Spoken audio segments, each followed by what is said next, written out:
The City Council is still in closed session. The meeting will reconvene shortly.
Good evening. At this time, we are going to reconvene from closed session.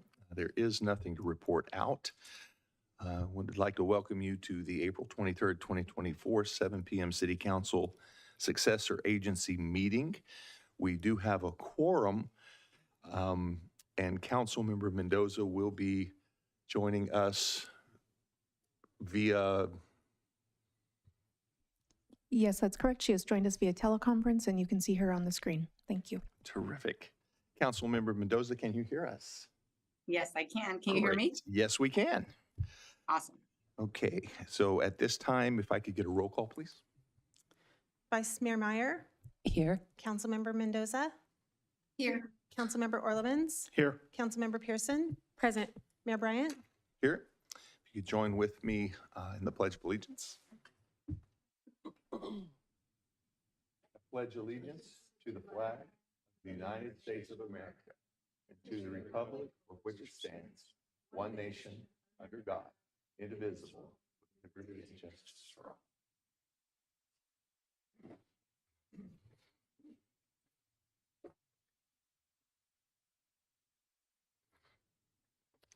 At this time, we will open public comments, and I'll turn it to you, Margaret. At this time, the public present in the chambers are permitted to address the City Council on items that are not on the agenda. Items listed under presentations, informational reports are on the consent calendar. Requests for future agenda items, new requests. Comments for tonight, for the meeting's detailed future agenda items or business items should be made when that item is called. Please limit your remarks to 5 minutes, and the microphone will be muted when the timer expires. I have 3 speaker cards. I'll start with Bill Weber.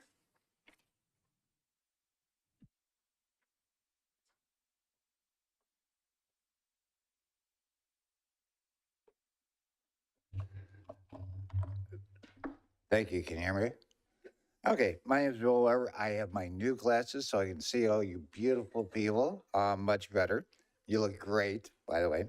I know a lot of people get concerned about our younger generation, and in my travels, I come across a bunch of Boy Scouts. I come in contact with a bunch of students and the youth of Brentwood and students at Heritage High. I just went to an induction ceremony at Heritage High School, and it's amazing because they restore my faith in the youth of America, but in this area in particular. So you hear words like leadership, scholarship, service, and character, and these kids live it every day. Sure, we have bad apples. Some kids have some focus problems, but overall, the youth of Brentwood is doing well. One of the organizations that used to do great things in Brentwood was the Kiwanis Club. They used to have like 25 or 30 members. During COVID, they lost a lot of members. People passed away, they moved away, they got old. Right now, the membership is down to about 3 members. We need to get the membership back up to 12 members. If anybody's interested in joining this, they help all these schools with literacy programs and service projects. If you're interested, let me know. One thing I was glad to see on the proclamations was a proclamation proclaiming May as Jewish American Heritage Month. So I want to read something you probably already know. And if you heard it, it's good to hear it again. It's First They Came by Pastor Martin Niemöller. First they came for the communists, and I did not speak out because I was not a communist. Then they came for the socialists, and I did not speak out because I was not a socialist. Then they came for the trade unionists, and I did not speak out because I was not a trade unionist. Then they came for the Jews, and I did not speak out because I was not a Jew. Then they came for me, and there was no one left to speak out for me. If you don't know, this pastor was a Nazi. And he didn't write this until about 20 years until after the end of World War II. He saw all this happening around him. He pointed out the Jews, and he watched them go to the concentration camps. He watched the socialists, the communists, the trade unionists go to the concentration camps. He met with Hitler. He supported Hitler. He was a Nazi. He just told Hitler, stay out of the church. And he said, if Jews join my church, they've reformed and they're no longer dirty Jews. They're okay because now they're Christians.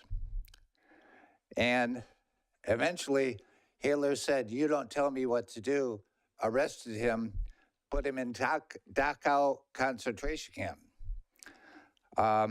He got a little bit more favorable treatment there than other people, and eventually was sent to a prison camp in Austria. But he survived the war when he was freed by the United States Fifth Army. He probably would have fared worse if he was freed or liberated by the Soviet Army because of his actions under Hitler.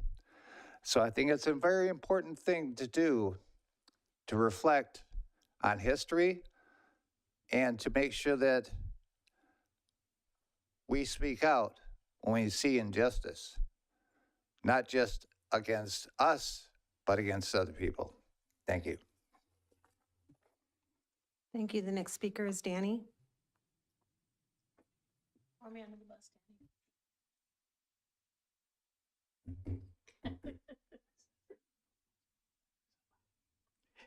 I'm sorry, inside joke. Well, first and foremost, I'm still looking forward to the day where the stay-at-home mom, the invalid, the person who's stuck in traffic, or the mom who wants to speak but has to decide what's more important, her family or whatever it is she's going to talk about. That's the whole throwing under the bus thing she was talking about. Because she wanted to be heard. That's why she's here. There are a lot of people who want to be heard. And hopefully there will be a reconsideration of that allowance to be heard for open comment. I want to thank Darren. He gave me some time today. Oh, and by the way, Vice Mayor, that's why I haven't sent you anything yet, because I spoke with Darren. I'll bring up what it was we spoke about, but I want to thank him because he took literally time out of his day with 45-minute notice. And we discussed at length. It has to do with, it's section 17.640.009. And I know tonight there's going to be a future agenda item asking to go through and clean up some of our stuff. So I put that particular code out there.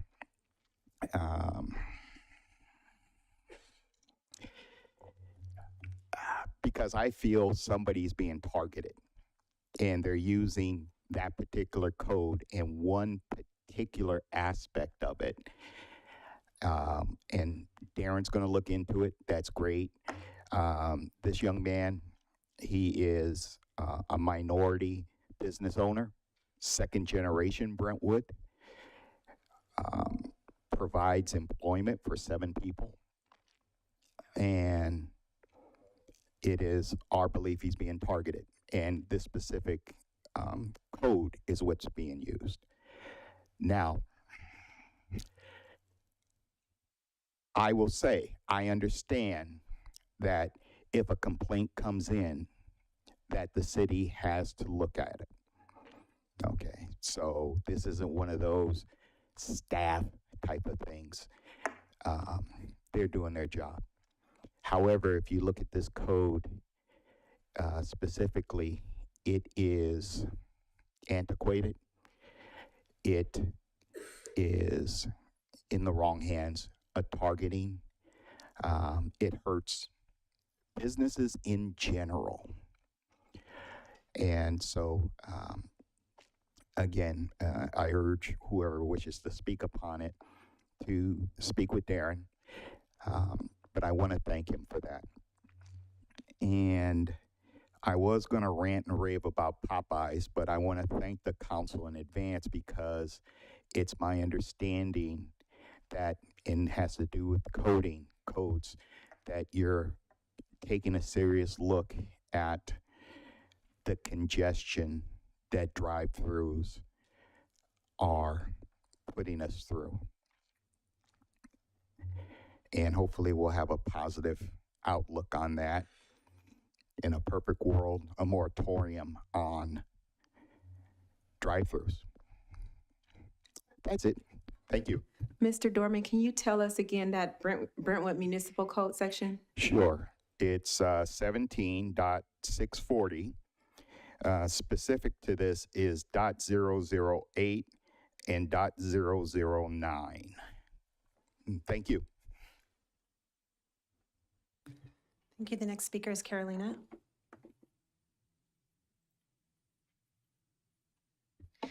Good evening, City Council. First, I'd like to have somebody pull F.14. I'm always very interested on the updates from the police department, so I would be thankful for that.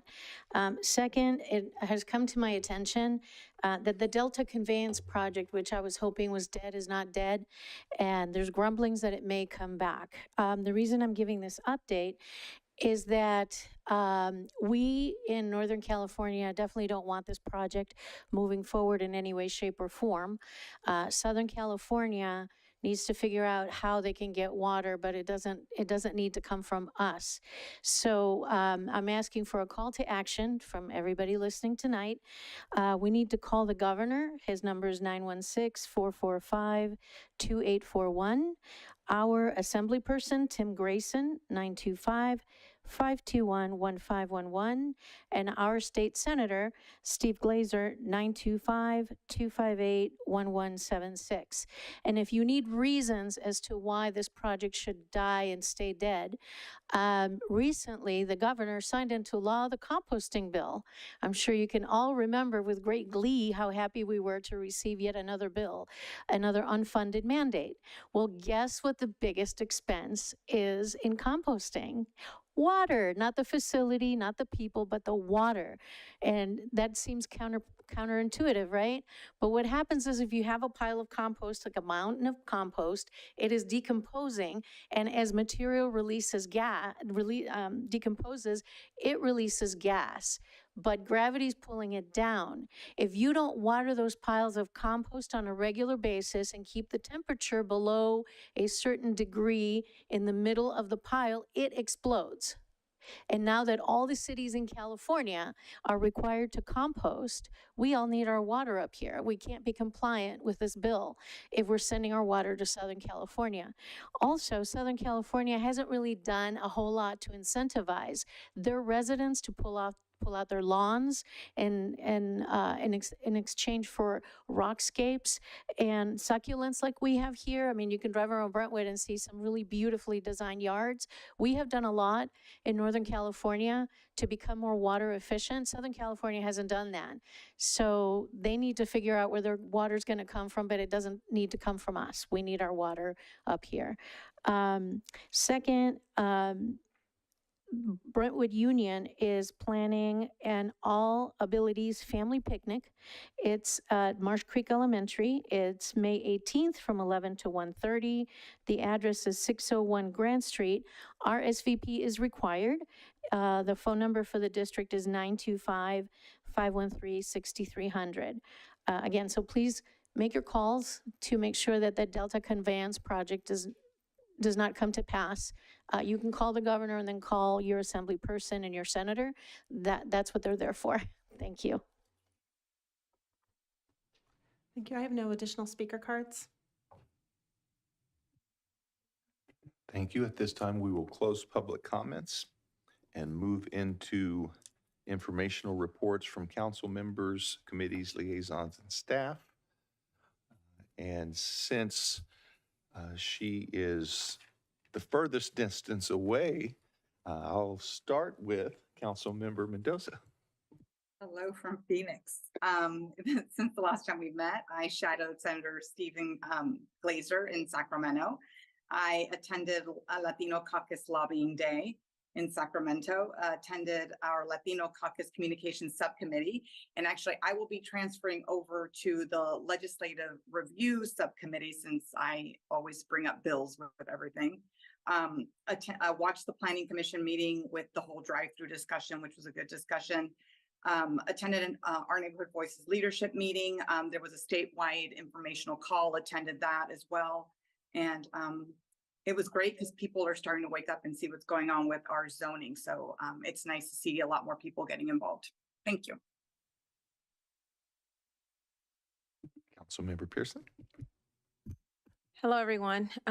Since our last meeting, I watched the Planning Commission meeting of April 16th. I attended a PAL board meeting. I attended 2 Juneteenth meetings and the Juneteenth celebration planning, which is coming out phenomenal. Invite all of you out on June 19th. I want to give a big shout out to the staff in Parks and Rec. They've been doing a phenomenal job. So if you can just give them a quick round of applause since this is my information report. They're doing a great job. So you guys will all be happy with what they're doing. I attended an Age and Disabilities Ad Hoc Committee meeting. So excited to be working with our Vice Mayor.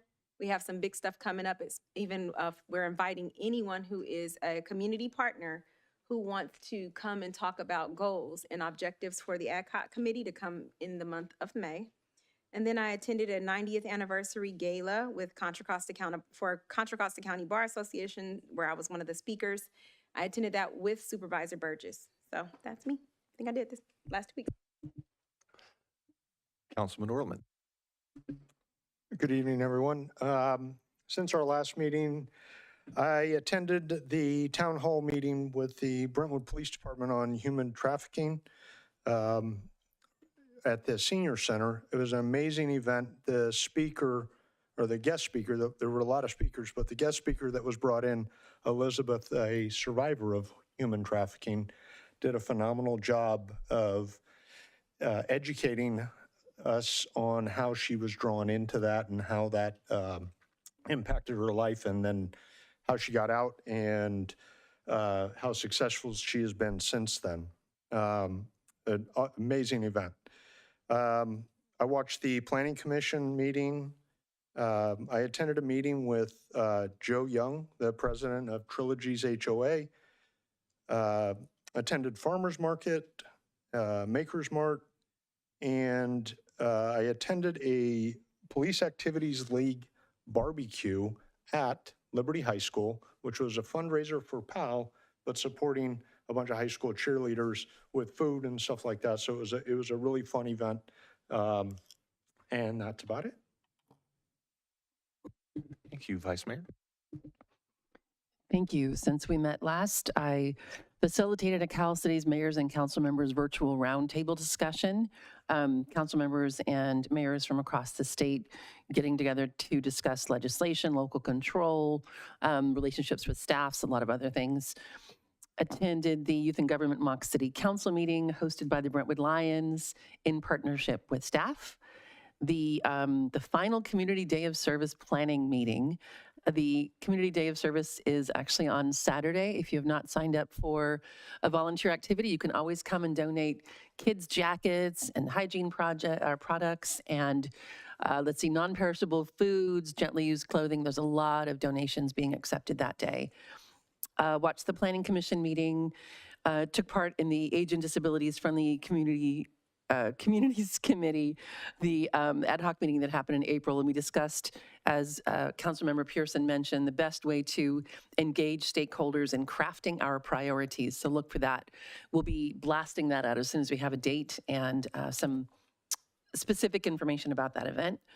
Attended the Our Neighborhood Voices statewide Coastal Act Attacked by Sacramento informational meeting, and a presentation by Contra Costa County Public Defender's Office Deputy Public Defender Ellen McDonald. And a lot of her discussion was around equity. So thank you.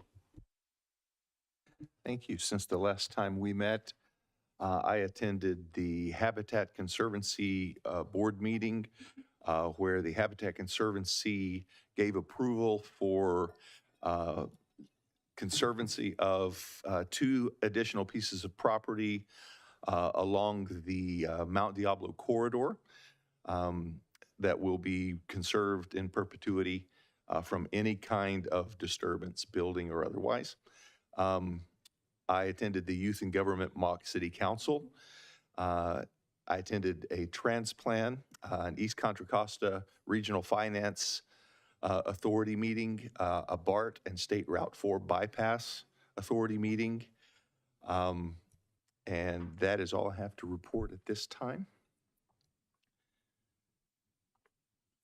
So do we have any reports from staff?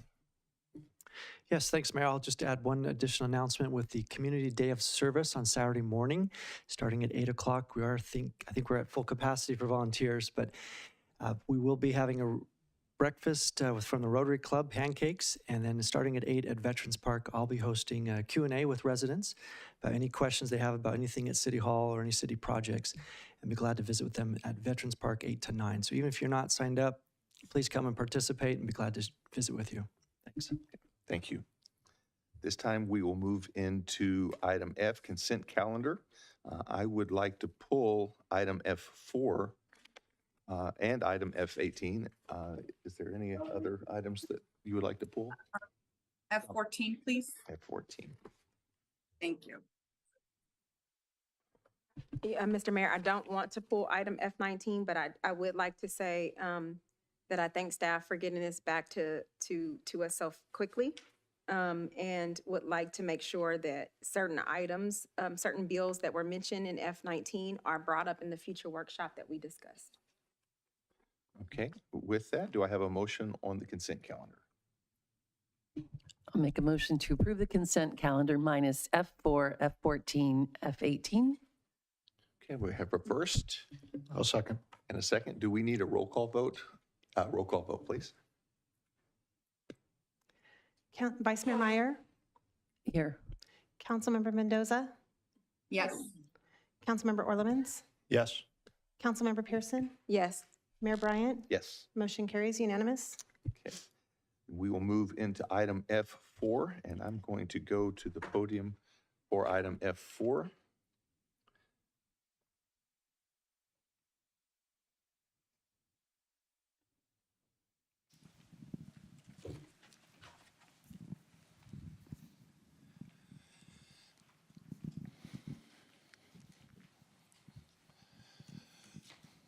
I had to use a little subterfuge to get this proclamation here tonight, because this proclamation is for recognition of our municipal clerk's office, who is always being the one that is giving excellence and has a difficult time when people want to appreciate you publicly. So if I could have our city clerk, Margaret Wimberly, and the assistant city clerk, Amanda McVeigh, come up here, please. Before I read this proclamation, if you have ever had the privilege of working with Margaret and Amanda, you will know that there are very few people that bring this level of consistent excellence and care to everything that they do for our community. And it is greatly, greatly appreciated. So I am going to present this proclamation to both of you. Whereas the office of the professional municipal clerk, a time-honored and vital part of local government, exists throughout the world and is the oldest public servant position. And whereas the office of the professional municipal clerk provides the professional link between the citizens, the local governing body, and agencies of government at other levels, and whereas professional municipal clerks have pledged to be ever mindful of their neutrality and impartiality, rendering equal service to all, and whereas professional municipal clerks continually strive to improve the administration of their office through participation in education programs, seminars, workshops, and the annual meeting of their region, state, and international professional organizations. And whereas it is most appropriate that we recognize the contributions and accomplishments of the office of the professional municipal clerk, now therefore be it proclaimed that the City Council of the City of Brentwood does hereby recognize the week of May 5th through May 11th, 2024 as Professional Municipal Clerks Week, and extends appreciation to our municipal clerk, Margaret Wimberly, and to all municipal clerks for the vital services they perform and their exemplary dedication to the communities that they represent. Thank you so much. Would you like to say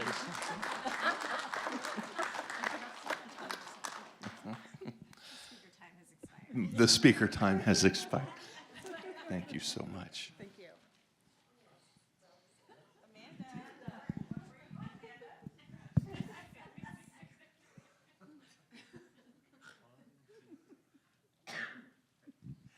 Thank you.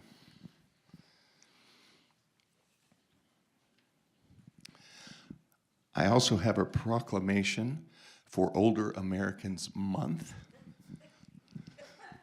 And so I'm going to make this a general one since I'm not sure what the definition of older means. I have a feeling I'm in there somewhere. But we have a very vital and active community of evidently older Brentwood citizens that make up probably at least half of our community. And the experience that they bring, the wisdom that they bring to our decision-making process and our community is absolutely invaluable.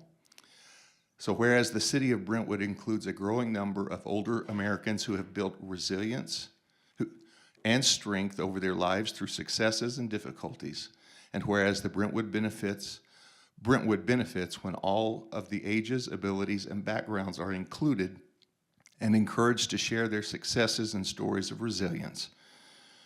Whereas Brentwood recognizes our need to nurture ourselves, reinforce our strength, and continue to thrive in times of both joy and difficulty.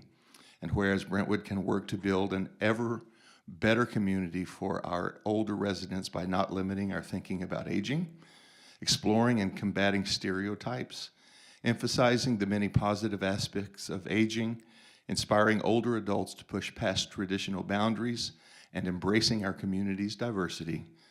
Now therefore be it proclaimed that the City Council of the City of Brentwood does hereby recognize the month of May as Older Americans Month and encourages every resident to recognize older adults and the people who support them as essential contributors to the strength of our community.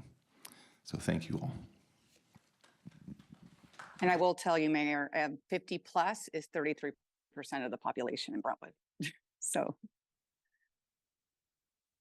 I believe 60 plus is 18, but we have the highest percentage of older adults in East County.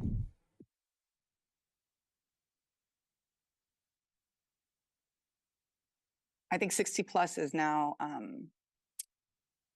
20%.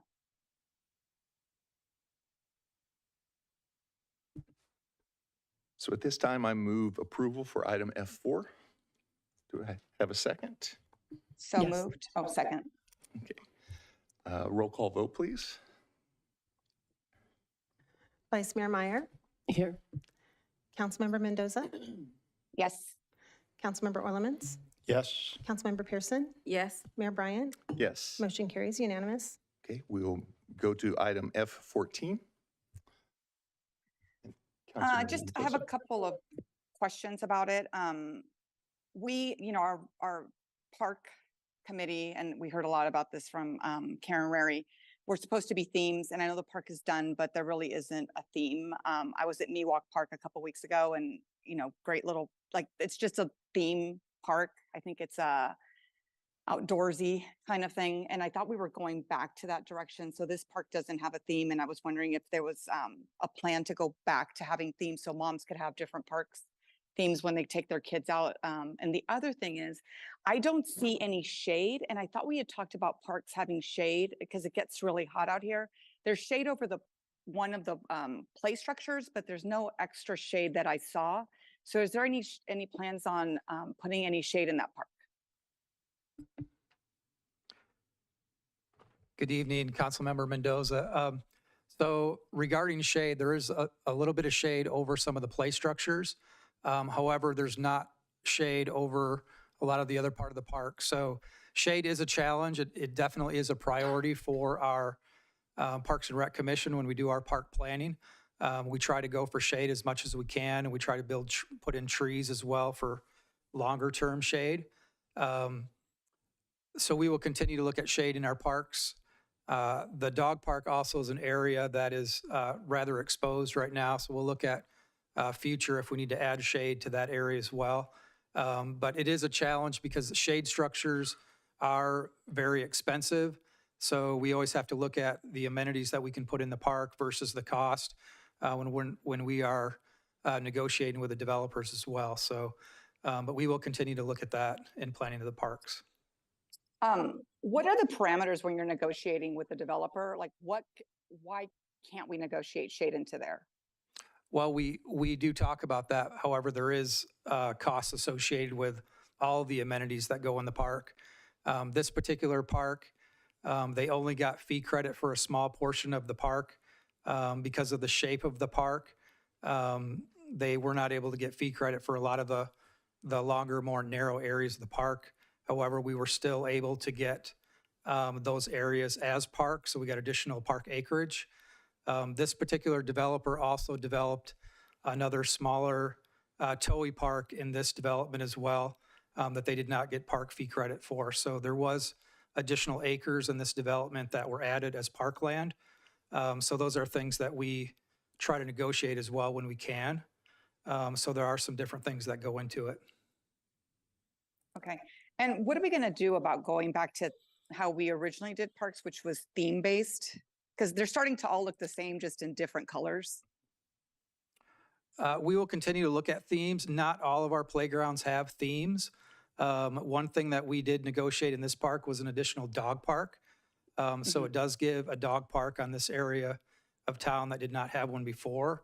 So we do look at the amenities that are in our parks and, overall adding to the amenities within Brentwood.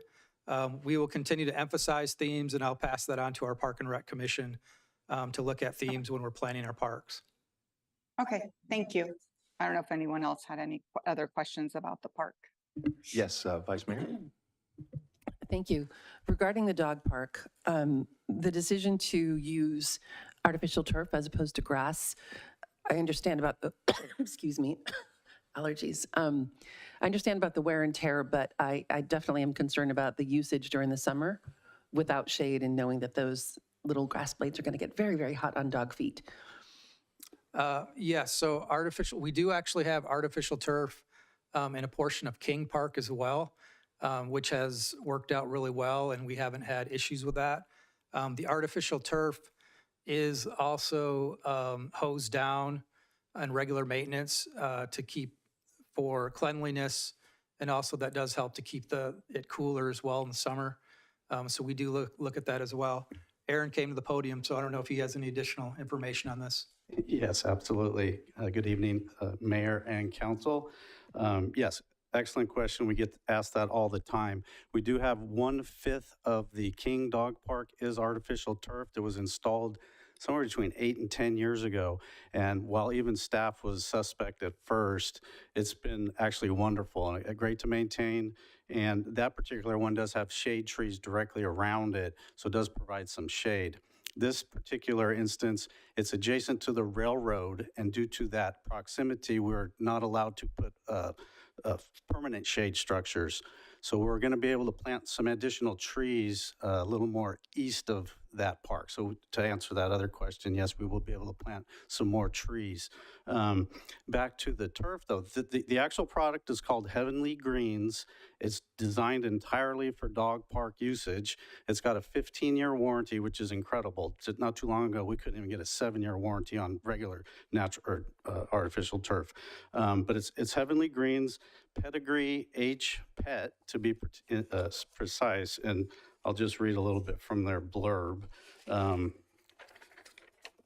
The product is designed to be pet friendly.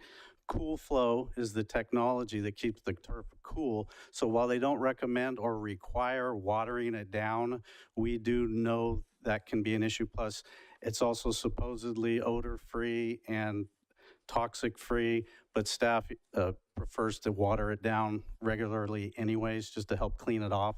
Not all owners actually pick up their dog, so we do keep water readily available. There's no mud, it's fast drying, so there's some benefits there. Does not attract fleas, mites, or ticks. Definite advantage there. And their big selling is it's soft and comfy for snoozing. So point is, though, it's definitely geared towards being pet friendly. So hopefully that answers that question. Thank you, Aaron. It does. Okay, with that, do I have a motion on item F14? Make a motion to accept park and landscaping improvements on Parcel D of Magpie Park. I second that. Okay, first and a second, roll call vote, please. Vice Mayor Meyer, Yes. Councilmember Mendoza, Yes. Councilmember Orlemans, Yes. Councilmember Pearson, Yes. Mayor Bryant. Yes. Motion carries unanimous. Okay, moving into item F18 at the request of our resident. I would, if possible, just like a little more information on, from staff, what this is regarding and why it's necessary to make this report. Chief? Okay. Good evening, Mayor, council members, Chief Herbert. This is a requirement by law passed under Assembly Bill 841, or 481, sorry, several years ago, which required us to come up with a municipal code where council will approve the use of military equipment as defined in the Government Code 770. So it took a lot of the equipment that we already had in our inventories and caused us to then put a policy in place, get a municipal code in order, have it renewed annually, and then also report out annually on our usage and acquisition of these items that are deemed military equipment. Our patrol rifles that we use, our SWAT equipment, our emergency rescue vehicle, for example, our drones. So all of those were thrown into this legislation. And part of the premise behind the legislation originally was, as it says, military equipment, there is a program where cities can obtain used military equipment from the federal government. And as a part of that, some cities were, residents were upset that their cities were receiving items that were used at the federal government through the military. And so with that premise in mind, they moved towards putting this legislation together and kind of put some stuff in there that I don't believe should be in this system, in this law, but is.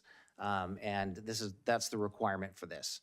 So as you can see, most of our equipment, if you scroll through this report towards the end where we talk about our usage, the most used equipment that we have is our drones.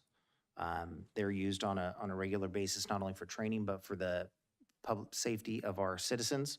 And that is the premise behind all this equipment. It is to make our citizens safer, make our officers safer. And again, this is just a requirement that is needed for you to approve so that we can continue working with this equipment. Thank you, Chief. Yes, Vice Mayor? Thank you.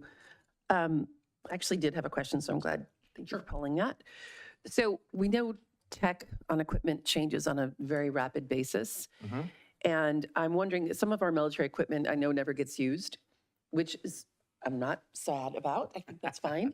But what happens when new technology means the equipment that you have is no longer even, you can't even get parts for it? Do we go out and spend money to replace it and upgrade, or do we keep the one that we have because it hasn't been used yet? I mean, how does that work? The good thing is from the firearm perspective, firearms have a fairly long lifespan. So the technology that we would attach to, say, a patrol rifle, meaning the optics, flashlights, those things tend to wear out faster than the rifle itself. When it comes to drones, that technology is rapidly expanding. And so those, unfortunately, when they are obsolete, they're obsolete. And what happens is the companies tend to stop servicing them. So we couldn't even get replacement parts. If needed, we'd have to replace those. But our SWAT team members and command staff that oversee SWAT attend conferences on a regular basis to keep up with the technology as it advances through. But we make every effort to maximize the lifespan and the usage of the equipment. Okay, thank you. And last question.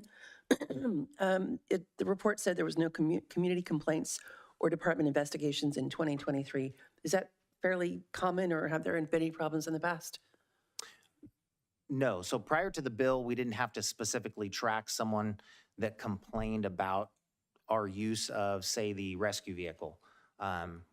We didn't have it back then, but there was no requirement for us to track that, even if we had. So we didn't have any internal affairs, any citizen complaints, community concerns about us using any military equipment whatsoever. And that was consistent with the previous year also.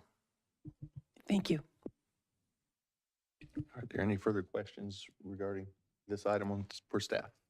Okay, seeing none, I move item approval for item F.18. A second. We have a first and a second. Roll call vote, please.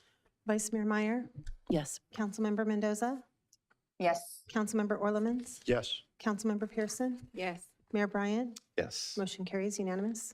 Okay, this time we'll move into public hearings. Item G1. This next item is related to an extension of an urgency ordinance for objective design standards. And Jennifer Hagan, our senior planner, will present. Jennifer. Thank you, Mayor and members of the City Council. If you could please share my screen. Thank you. Tonight, we're here to review an extension of an urgency ordinance to maintain our interim objective design standards. Various state laws, including SB 330, prevent jurisdictions from imposing or enforcing new design standards on housing projects that are not objective.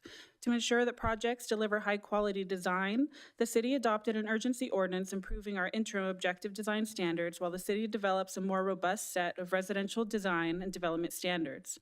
Tonight, staff is recommending that the City Council extend this ordinance. The current residential design guidelines were adopted by design guidelines were adopted by the city in 2006 in an effort to articulate the importance of high-quality design. The guidelines are currently written specifically to state that these may not apply to all individual cases and to all housing types, but provide guidance for those elements that must frequently occur regardless of the housing type or density.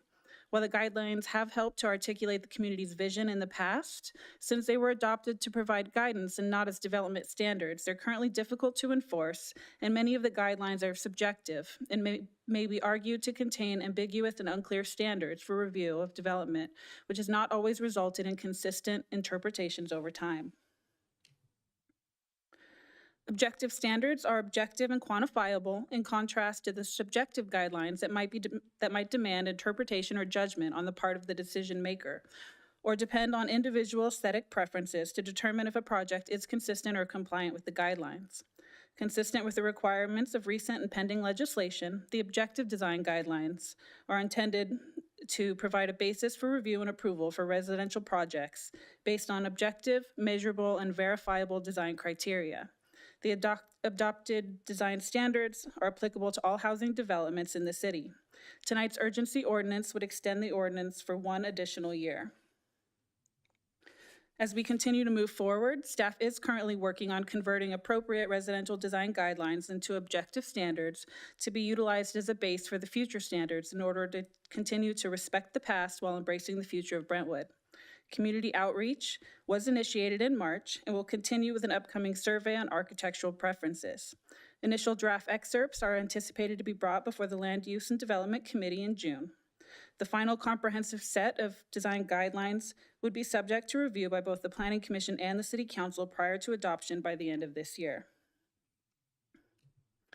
And with that, staff is recommending that the City Council adopt the final extension to the urgency ordinance approving the Interim Objective Design Standards. And that concludes staff's report. Okay, are there any clarifying questions of staff at this time? Okay, seeing none. At this time, I will now open the public hearing and open public comments. Margaret? At this time, the public present in the chambers, the teleconference location, and on Zoom are permitted to address the City Council on items on this agenda item. If you're participating via Zoom, please raise your hand to speak under public comment. If you're in person, please file a speaker card. We'll take public comments from the chambers first, then those participating via Zoom in the teleconference location. Remarks are limited to 5 minutes, and your microphone will be muted if you speak on items that do not pertain to this agenda item or after the timer has expired. I don't have any speaker cards for this item. I don't see any hands raised. And Councilmember Mendoza, is there anyone at the teleconference location? No, just me. There's no one here. Okay. There's no one wishing to speak. Okay, thank you. At this time, we'll close public comments. And if there are no further speakers, I need a motion to close the public hearing. So moved. Second. Okay, we have a first and a second. Roll call vote, please. Vice Mayor Meyer, Yes. Councilmember Mendoza, Yes. Councilmember Orlemans, Yes. Councilmember Pearson, Yes. Mayor Bryant. Yes. Motion carries. Okay. At this time, is there any council discussion regarding this item? I had one comment. I just think there was some overlap between this one and our pad mounting ordinance that we were discussing. And so I just, I guess the part on here that said mechanical and utility equipment must be concealed from view of the public, must be placed behind a solid side or rear yard fence, electrical transformers and similar utility distribution facilities as defined must be undergrounded or placed in the rear of the site. And we did talk about this during our meeting. I really just kind of wanted staff to talk a little bit about whether there's an overlap between the two or conflict between the two, just to kind of bring that out into public.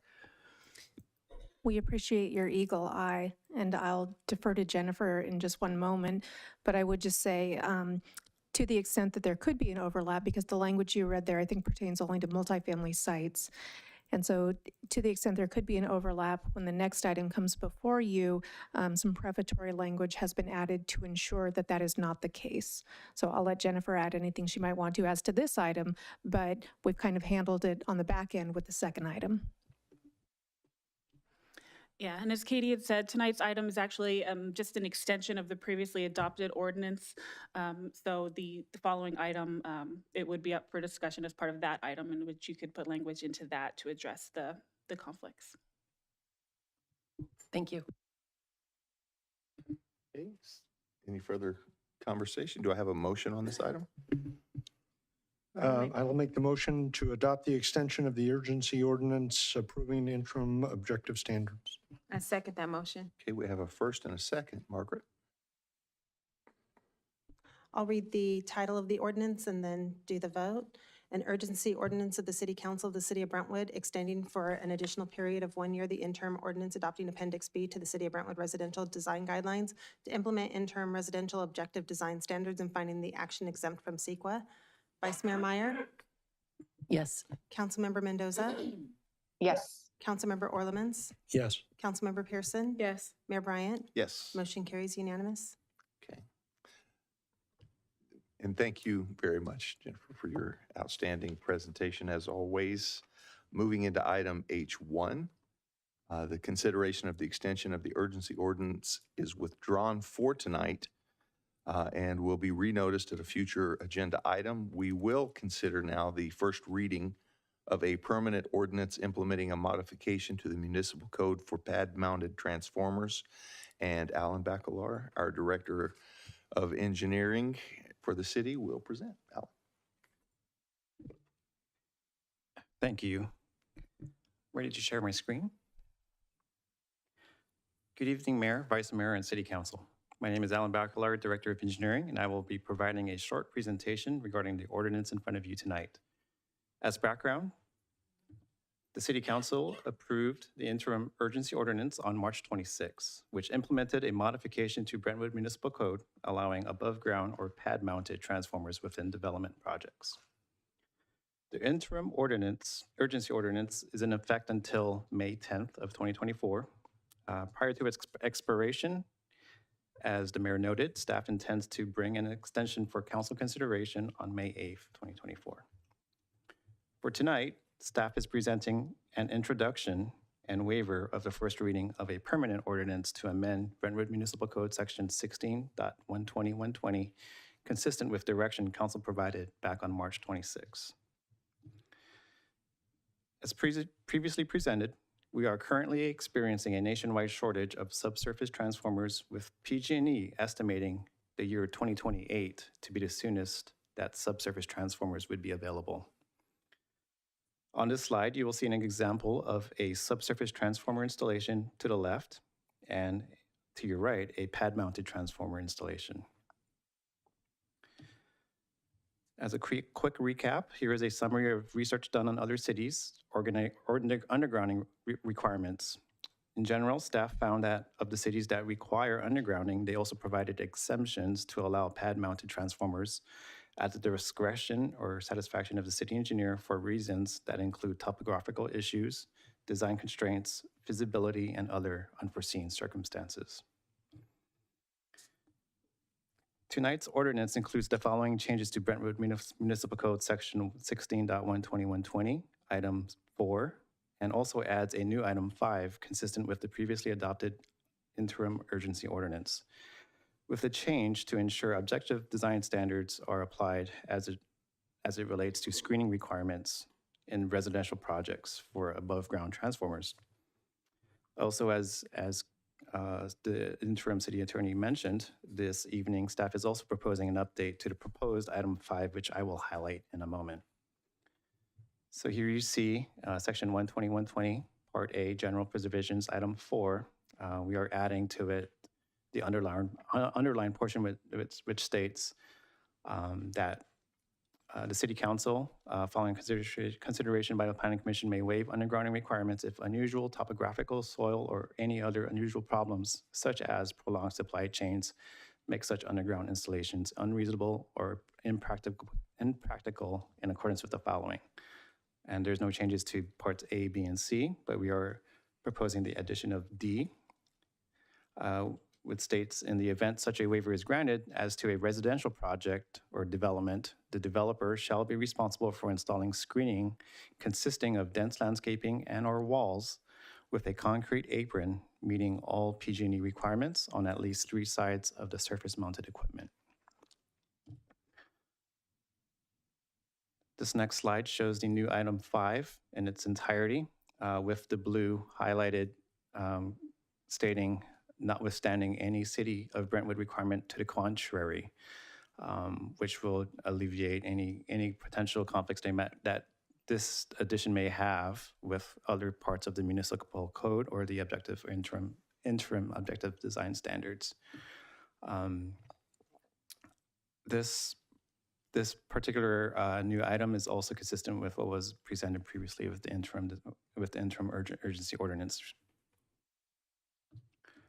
With that, staff recommends City Council adopt an ordinance implementing a modification to the Brentwood Municipal Code, Section 16.120.120, allowing above pad-mounted transformers within developments with the following change to Item 5, highlighted here, basically covering what we had discussed previously.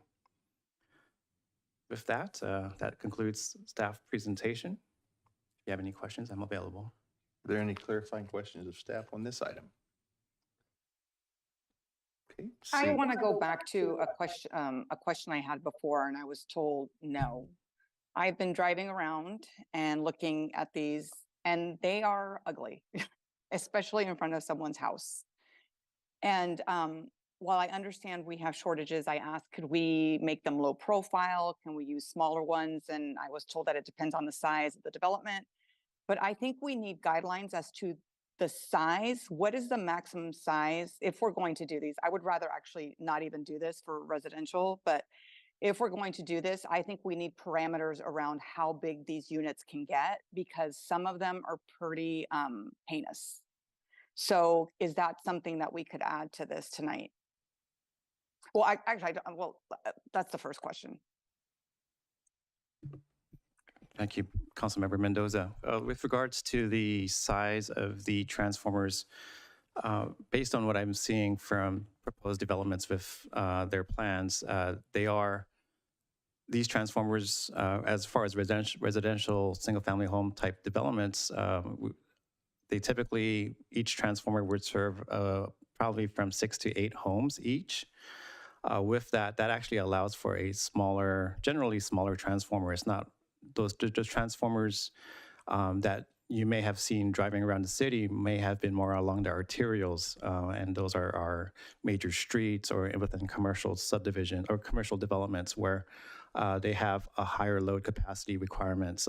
But I would say for... No, go ahead. I've been driving around other cities too and seeing them, and some of them are pretty big. So I guess if we're going to do this, we should probably, what should we expect? So does anyone have the size and kind of what it looks like outside, the maximum size outside someone's house? I mean, that sounds to me like a design standard, right? If we're talking about design standards, we should probably have the maximum size that this can be. But again, I would actually prefer not to have these. I would prefer to say residential, we wait until they're available. Commercial, we can go ahead because you kind of expect it in a commercial area. But we can leave that for discussion. But if you have the maximum size that this would be outside someone's home, that would be appreciated, and that would help make my decision, maybe a little easier. I'm not sure. Thank you, Councilmember Mendoza. I unfortunately don't have that exact dimension. Given some time, maybe as council discussion moves forward, I could try to quickly research that, but okay. Yeah. Alan, the photo that you showed before, is that an example of what it would look like, or is that just one of the sizes? Good question, Vice Mayor Meyer. That is a good example of what it would look like. I think that particular picture that was shown in this presentation was from the city of San Ramon, I believe. If you could bring that picture back up, that would be really great. But it would be interesting to know, based on the size question, how much bigger it could get rather than what we're seeing right now, over what we're seeing. I would Because say there was one outside a house the other day like that one, but it was like twice the size of that, like height and width.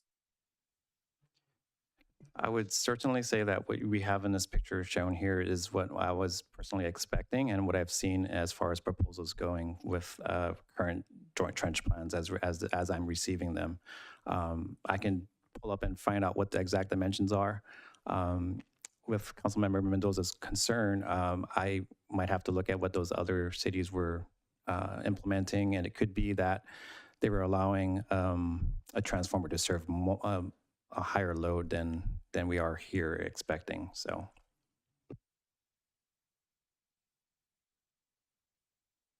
Okay, any further clarifying questions of staff? Just the one talking about the fence, as we've mentioned, the revision to the ordinance, and there was talk of either a fence or basically landscaping that would cover it. If it is landscaping, whose responsibility is it to keep that tended and watered? And I mean, PG&E, homeowner? That would be the homeowner, the future homeowners. If there was an HOA involved, we could make sure that the HOA is involved as well. And I'm assuming we don't have an example of what those two options would look like, right? Is that another design standard kind of thing?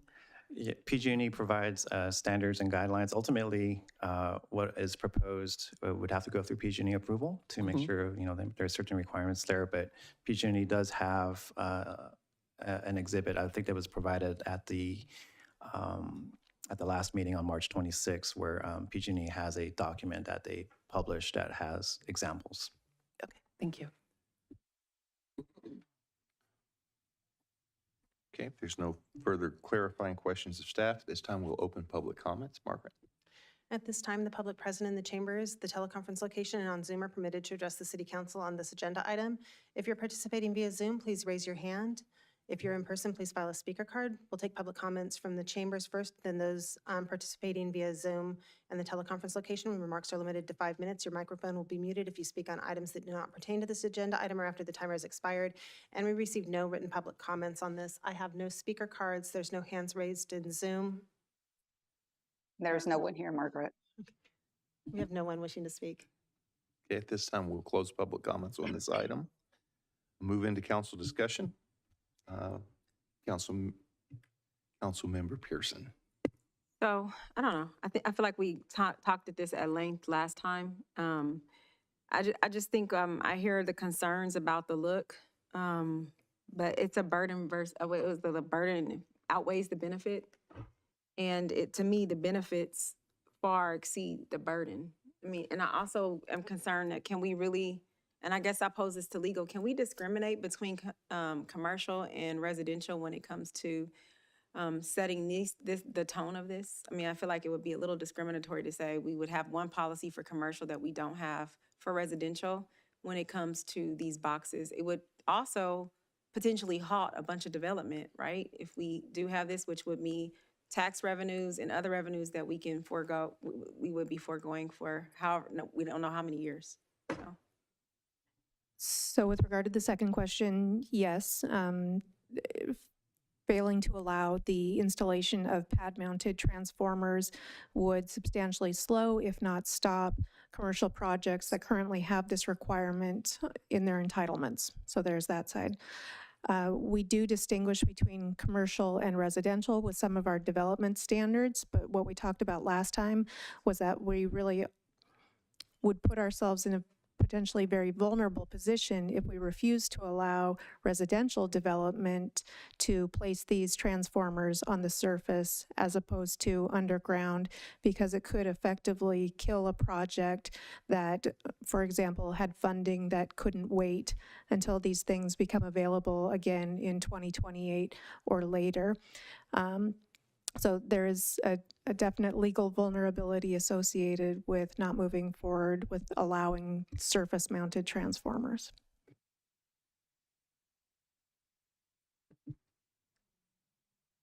Any further conversation regarding this item? Yeah, can we have design standards of how big they can be? If we can't say no, then can we have some kind of design standards? Because the ones that I saw were hideous. So I think the smaller one that we saw in the picture, that's fine. But I think we need to be very specific about what we'll accept and what we won't accept, especially because it's in residential. And then also when it comes to their maintenance, the ones that I saw, the paint was faded. They were not nice at all. So what is the maintenance responsibility from PG&E as well? And the reason I ask about that too is because one of the ground ones, a family had called for a long time to get it fixed and it finally got fixed.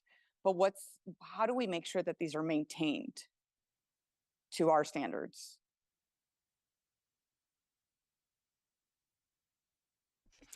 You're missing Alan and I staring at each other back and forth across the dais, so forgive us. Alan, did you want to go ahead first? Sure, I can address with regards to the maintenance or painting of the PG&E transformer boxes. That would be entirely on PG&E's responsibility. If there is any fading of paint, I'm sure there is a mechanism for residents or the city to reach out to PG&E to make sure they are correctly upkeeping those boxes. We had looked at possibly allowing an art program to paint some of these transformers, but unfortunately PG&E does not allow that due to various reasons. But I would say it would be on PG&E to be responsible for upkeep of those actual boxes. The screening around it, that would be the property owner. Okay, and can we have a maximum size for these units? I would be wary of that, just not knowing the specifics and what goes into the designs. I would say what you saw in the presentation is what we should be able to expect within Brentwood if we were to move forward for residential developments. I'm not too familiar with the ones that you've seen. Otherwise, the bigger ones. It could have been maybe they were for maybe not PG&E specifically. It could have been for AT&T or some other utility. Okay. So that's. Can we put those measurements in the ordinance? Because, you know, if we don't have measurements and I'm told, well, there's nothing in there, you can't hold them accountable for that. Can we put those specific measurements in the ordinance?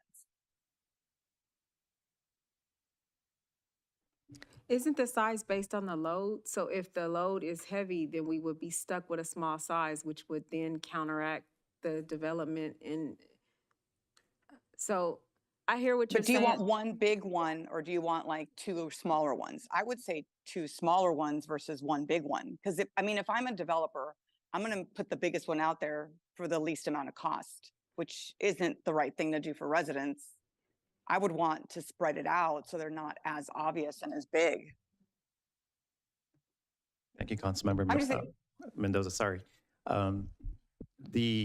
The issue with a larger transformer and basically, my understanding is, transformers are based and sized based on the amount of properties they're serving. So generally, a larger transformer, of course, would cost more money. The expectancy is you would offset that cost by serving more homes.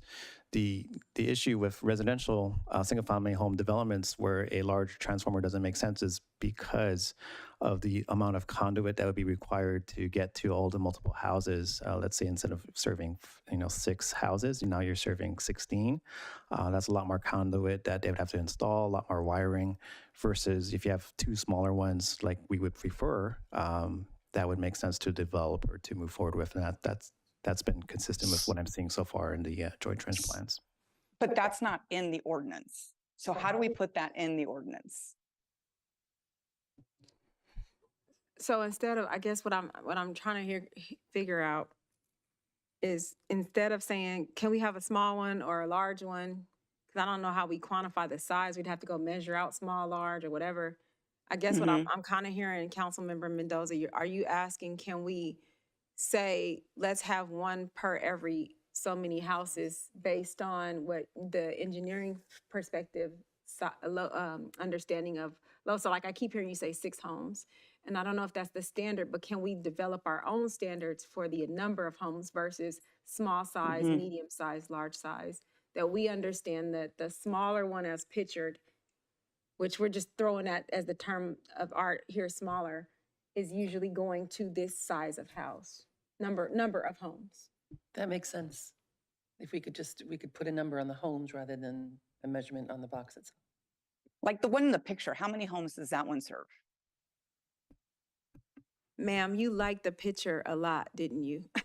No, actually, I don't. I don't like the above ground at all. Like, I wouldn't want it outside my house, but if we have to do it, we got to do it. But so let's keep it small so it's not so ugly.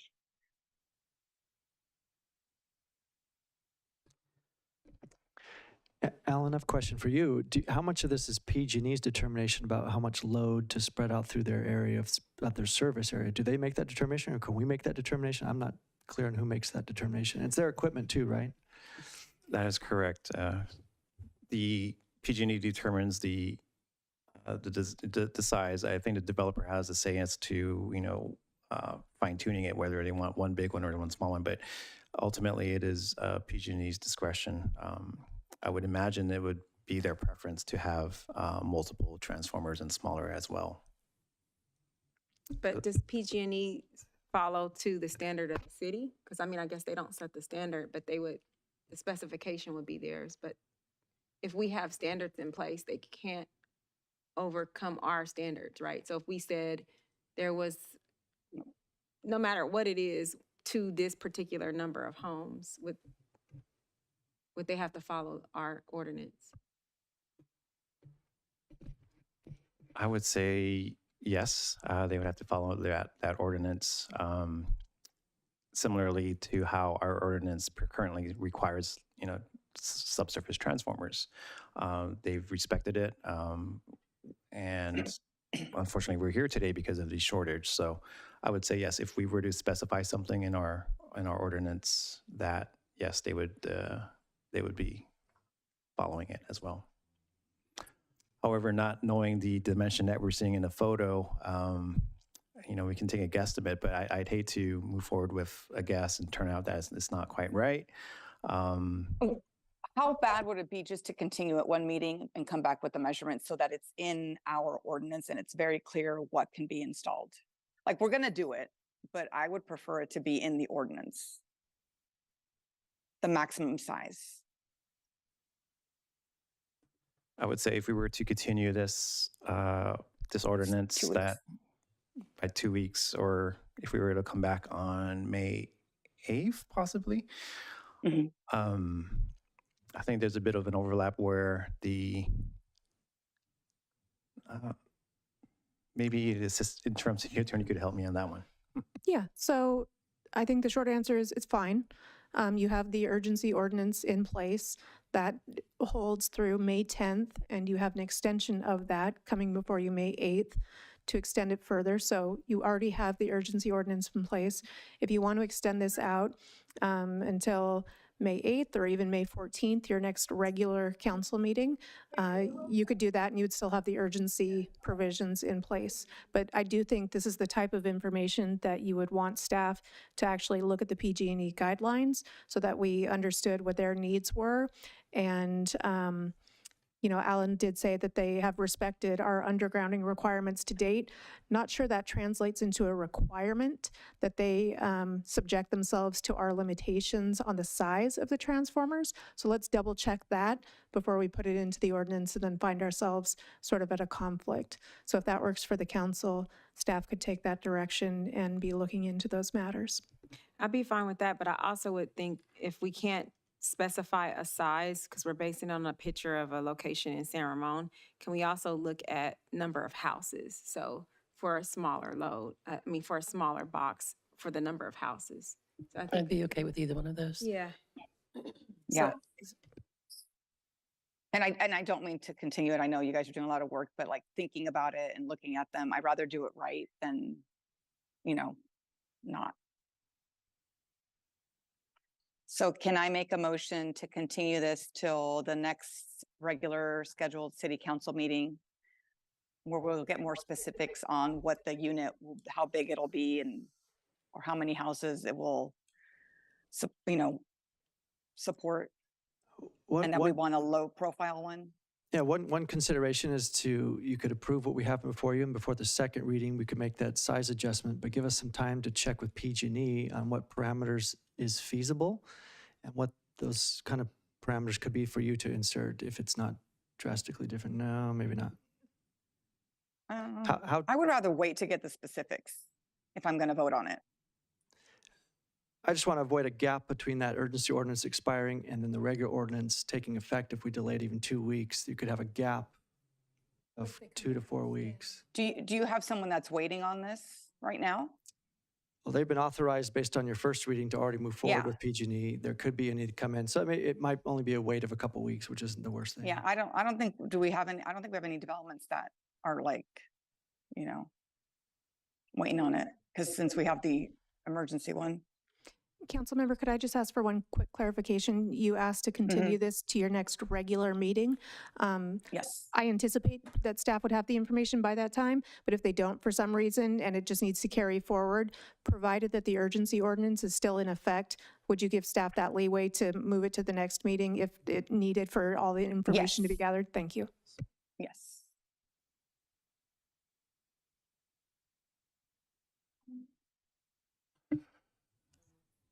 Okay.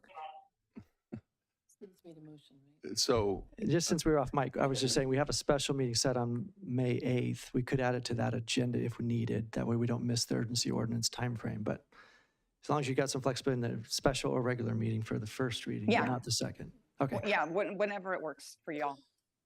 Okay, Councilmember Mendoza, is that your motion? That is my motion. I'll Thank you. second. Okay, we have a first and a second. Roll call vote, please. Vice Mayor Meyer, Yes. Councilmember Mendoza, Yes. Councilmember Orlemans? Yes. Councilmember Pearson? Yes. Mayor Bryant? Yes. Motion carries unanimous. Okay, moving into item H2. This item is an update on special events process. And Amanda Cheney, a recreation supervisor, will present. Amanda? Good evening, Mayor, Vice Mayor, and City Council. I'm Amanda Cheney. I'm a recreation supervisor overseeing special events for the city, external special events. Staff is returning this evening to get direction from council on proposed fees for special events and to provide you an update. In January, staff received approval from City Council on a range of fees that we were considering adding for the special event process. Council asked staff to return with a more refined fee schedule rather than ranges. Tonight, I'm presenting the staff recommended fee additions for council consideration. If council agrees with tonight's fee presentation, staff will return in late May for the cost allocation plan approval, and these fees will be included for formal adoption. The chart before you is showing the 3 suggested fee additions to the special event process. City Council suggested tiering some of these fees based on resident, non-resident, commercial, and nonprofit rates. The starting point for the street closure fees were based on benchmarking with other agencies, and from there calculated based on Council Administrative Policy 10-5, 5.8.2, referencing the City of Brentwood facility rental rates. There are 2 closure categories. The first is the small closure, 1 to 3 blocks up to 1,300 feet, and a large 4 or more blocks up to 2,500 feet, which would be the length of our standard parade route. The second row on the chart shows you the suggested refundable damage and cleaning deposit structure. The city does not currently have an avenue for reimbursement for damages or cleanup fees that are associated to external special events. We do have refundable and damage cleaning fees, a process that we use for our facility rentals, including fields, swimming pools, and indoor spaces that we are mirroring in our request here. Fees are collected at the time of booking and hold your event date and refunded within 30 days post-event if there is no damage or additional cleaning fees incurred. The proposed deposit structure would include cancellation fees as listed in the cost allocation plan to be consistent with our existing processes for facility rentals. The last fee that we are requesting is to add part-time staff costs. This fee currently exists in the cost allocation plan. However, we do not staff any of our external special events. Should council agree, effective January 1 of 2025 and forward, we will staff all special events at the expense of the event hosts. Staff will be able to open and close the parking garage when necessary due to capacity, help with city-related access like trash and electricity, and assist with ensuring that events are cleaned up post-event, which ties into our request for adding a damage and cleaning deposit. Staff will be able to inspect and document event areas post-event and communicate with event hosts on additional cleanup as needed.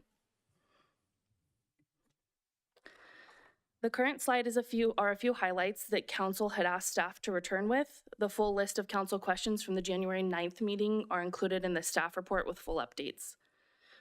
The first line item on the chart is that staff is recommending the motion made in January was to come up with a process for exemption for street closure fees.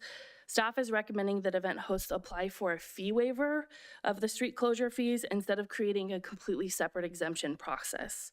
We are aiming to recoup some of the staff time for these street closures and hold event hosts accountable for those closures.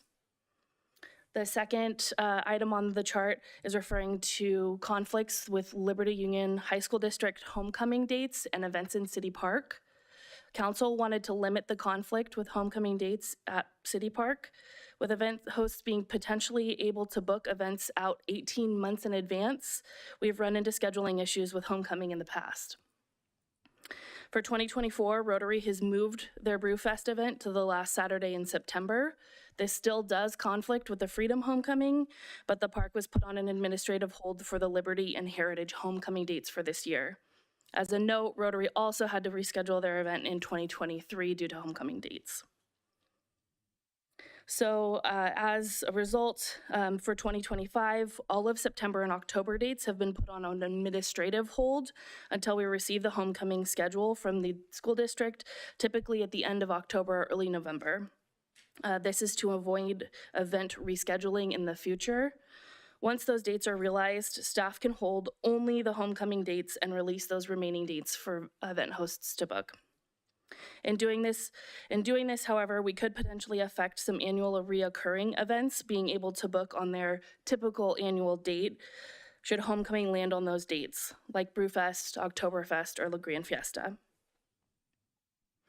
The last motion listed on the chart was creating an incentive for non-city park spaces to host these large-scale events.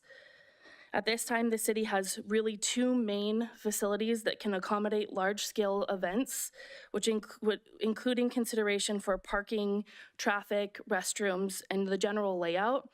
These include Veterans Park and City Park. Veterans Park does not currently have rental fees that are related to the use of the park and grass area where events would be hosted. So unless the event hosts use the picnic areas, there wouldn't be a fee for us to discount in an incentive. In addition, with the close proximity to the Brentwood Senior Activity Center, the aquatics complex, and skate park, staff have to take the overall parking capacity into mind when we schedule those events at Veterans Park. During the summer months, those parking lots are heavily used by those facilities and would not be able to accommodate large-scale events on top of their regular use. And that concludes my presentation, and I'm available for questions. Any clarifying questions of staff at this time? Councilmember Mendoza? Just one question. I know it's homecoming, but how about prom, junior prom and senior ball? Has there ever been a conflict with those? I know this weekend was crazy with junior prom down there. Or is it just usually homecoming that's the issue? Great question. We currently don't have any holds on any of the prom dates. If that's something that council would like to direct staff or look into more, we can certainly do so. As of right now, the dates were homecoming that we were tasked with. Okay, thank you. Okay, Councilmember Pearson? For the part-time staff member, the number of part-time staff being required, it says in the staff report that will be assigned the discretion to the recreational supervisor, but will we be developing some type of standards across the board so that all groups are treated equally? Yeah, yes, good question. It is the recreation supervisor, and then it continues to go on that it will be taken to the special events review team. So it won't be solely based on the recreation supervisor. It'll be based on that full team, which includes the traffic engineer, a couple members of the Brentwood Police Department, our streets team. So it will come based on the need, the size, the scale of the event. We can certainly include specific criteria, but with special events, often there's unique things for those events. But yes, we can certainly create a criteria. Is there any further questions, clarifying questions of staff? At this time, we'll open public comments. Margaret? At this time, the public present in the chambers at the teleconference location and on Zoom are permitted to address the City Council on this agenda item. If you're participating via Zoom, please raise your hand. To speak under public comment, if you're in person, please file a speaker card. We'll take public comment from the chambers first, then those participating via Zoom in the teleconference location. Remarks are limited to 5 minutes. Your microphone will be muted if you speak on items that do not pertain to this agenda item or after the timer has expired. And we received no written public comments for this agenda item. We do have 3 speaker cards in the chambers. I'll call on Amy.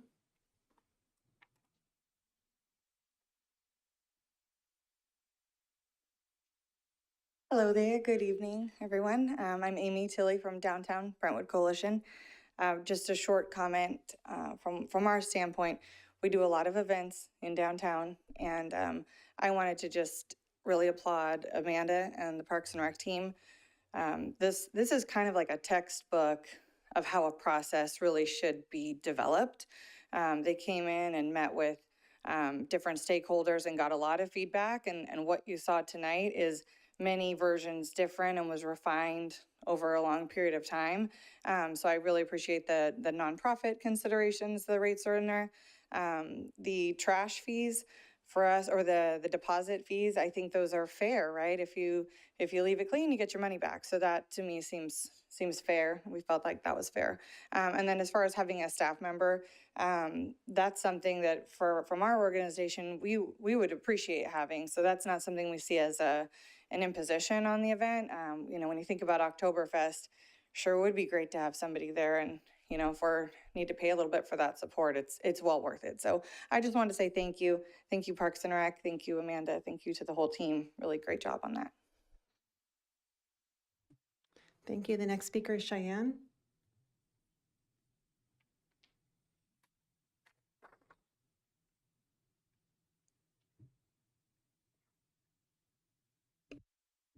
Hi, everyone. I'm Cheyenne Erickson. I'm the regional manager for Pacific Coast Farmers Market Association. We bring the farmers market to the wonderful downtown. And like, I want to just echo what Amy just said. I know that it's hard to kind of put in these new fees and stuff, but we're really supportive, and I'm hoping that we can continue our contract and kind of figure out a partnership for the farmers market, because it is hard when, you know, the farmers are going in the rain and everything that happens with the farmers. But we do definitely want to continue to support the downtown and the organizations that are with us, like the Makers Market. So I am super excited to see what this partnership kind of brings and how we can help continue to grow local businesses. So I'm here if anyone wants to talk about Farmers Market, but thank you so much, Amanda, and your team. Thank you. The next speaker is Vinay.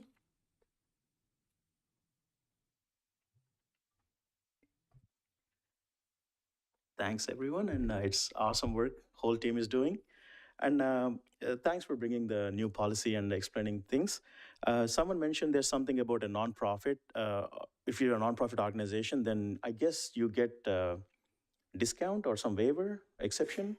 So that is one of my questions, if that is there, because we do the events, and also there is extra staff needed is something that people mention. But again, this could be something we would like to consider if there was a clear set of instructions, what we could do and what we can comply with beforehand, and then we can show that we are there.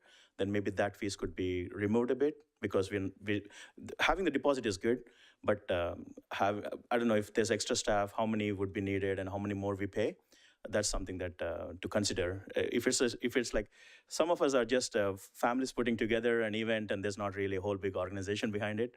Nobody's paying fees. It's all like the vendors and the sponsors we gather to come and support us. And thanks for all of you who come and join various events we do for the community. Vice Mayor Brent, and of course the mayor, and all of you. And then of course Darren, we colored him in all the holy colors recently. And then Darren said, "Who are you?" Then I said, "Hey, I am Darren of Vinoy." And it's like, "Oh, all right." So it was really fun. It shows great support from everyone to come and enjoy the events. And we would like to keep more of them coming. And one of the things would really help would be the cost reduction. I see that the fees are going up or something else being added, but we would like to request if there was a way for exception and some of this. Deposits are good because we don't want to mess up, and then we really want things to be taken care. Because also if we keep everything clean, we get the money back. So that is good. But I think the extra fees, I would encourage everyone to consider, if possible, reducing them or removing them for nonprofit organizations or the people who show there are quality people on the organization who would come and take responsibility and then make sure everything is cleaned up and given back in the same order condition. Thank you. Thanks, everyone, for this time. Thank you. I have no hands raised in Zoom. Okay, thank you. And there is no one here, Margaret. Yes, she is on it, absolutely. At this time, we'll close public comments, move into council discussion on this item. Before we do, if staff could respond to the difference between the nonprofit and regular as well. So there was a resident, non-resident, commercial, and nonprofit rate built in for the street closure fees. So those are tiered where a nonprofit would have a lower rate than, say, a commercial business who's hosting a similar event. As far as consideration elsewhere, we do have our fee waiver, fee reduction process. We do anticipate an increase in those applications with the institution of adding fees for these events. But that is a process, and organizations can apply for up to $5,000 per fiscal year, which is the application is then given to the director for their approval or review. That answers. When you say 5,000, you meant in fee waivers? Correct. Just to clarify. Yes, correct. $5,000 in fee waivers, which is applicable to city-related costs, which could be staff time, rental space, solid waste, the cost for bins, or even PD costs. Thank you, Councilmember Pearson.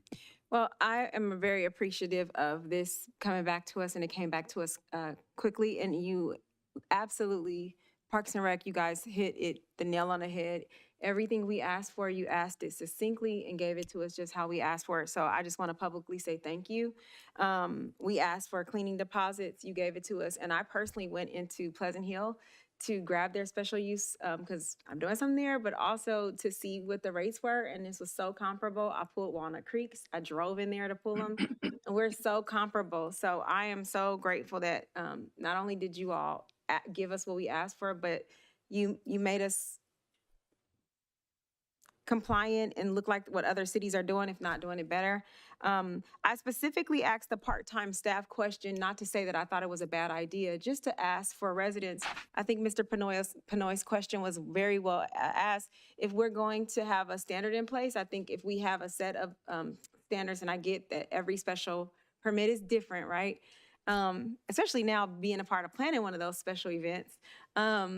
And I know I like that it's coming back to the team, but if we have some just basic baseline standards, I think it may help in the planning process for people to come along. So that's the reason why I was asking the question. And I appreciate the street closure fee. I think this is literally, we've been asking for this. And so I'm really grateful. Thank you. I know it's just going to be a repeat, basically, of what Pat Tanisha just said, but I truly appreciate not only what you just brought to us, but what came to us the last time, gathering the information from all the stakeholders in the community, getting the information of what the end users are going to do, bringing it to us, listening to what we had to say, and then the last page of this presentation was every one of our questions with you guys answering it. So awesome job. Thank you very much. And I know it took a lot of work, but we truly appreciate it. Thank you. Vice Mayor. Same. Plus, that was a really, really good presentation. So thank you for that, too. Yeah, and for me, it's the same. I mean, we've been talking about this for a while, so I appreciate all of the hard work that you all put into it. I know I was kind of a stickler for making sure the kids had some time allocated to them, so I appreciate that. But that's my only question. I thought it was like prom and junior prom also, but I don't know if we need it. I don't think we've ever run into an issue. Maybe we just leave it at homecoming now, and if we see that we start having issues with junior prom and prom, then we can address that then. But again, I appreciate it, and thanks for putting up with me for a while on this issue. And I also want to thank all of you that worked on this. This was, like has already been said, Amy said it very well. This is how you do things, and you did it excellently. I will tell you regarding putting a hold on prom dates as a father, that always made me a little uncomfortable. You know, putting a hold on your prom date as a dad, I want to be watching that dude putting his hold on his prom date. But anyway, thank you very, very much. This was outstanding and greatly appreciated. Thank you. With that, do we have a motion on this item? I'd like to make, go ahead. Go ahead. I was just going to say, if you want, I mean, it doesn't matter to me. I can second your motion. That's fine. You got the floor, shoot. Oh, so I make a motion to direct staff to implement the suggested criteria that they presented in their staff report tonight. I second that. Okay, we have a first and a second. Roll call vote, please. Vice Mayor Meyer, Yes. Councilmember Mendoza, Yes. Councilmember Orlemans, Yes. Councilmember Pearson, Yes. Mayor Bryan, Yes. motion carries unanimous. Thank you. Moving into item H3. This item is related to an MOU with the Downtown Brentwood Coalition, and Abraham Salinas, our senior analyst, will present.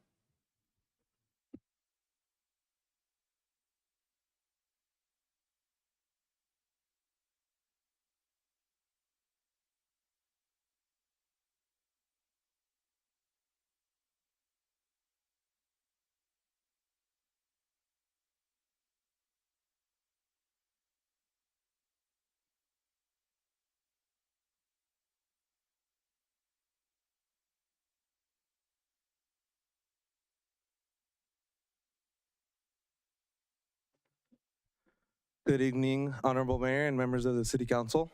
Thank you for having me tonight. So tonight we're going to be covering the Memorandum of Understanding with the Downtown Brentwood Coalition for the delivery of downtown programming and management services. Over the last decade, downtown Brentwood has evolved into a vibrant hub of activity. This was primarily driven by the city's strategic investments and collaborative efforts. The downtown area now boasts a building occupancy rate of over 95%, attracting thousands annually with its diverse shops, events, and programs. A significant factor in downtown success has been due to the city's direct partnership with the Downtown Brentwood Coalition, or DBC. This was initiated through a Memorandum of Understanding in 2021. Key deliverables in the MOU included recruitment and retention of the dedicated full-time executive director, establishment of an administrative office for the DBC, and pursuing full accreditation from the Mainstream America program. The DBC successfully completed these requirements in the MOU and continues to perform activities described in the agreement.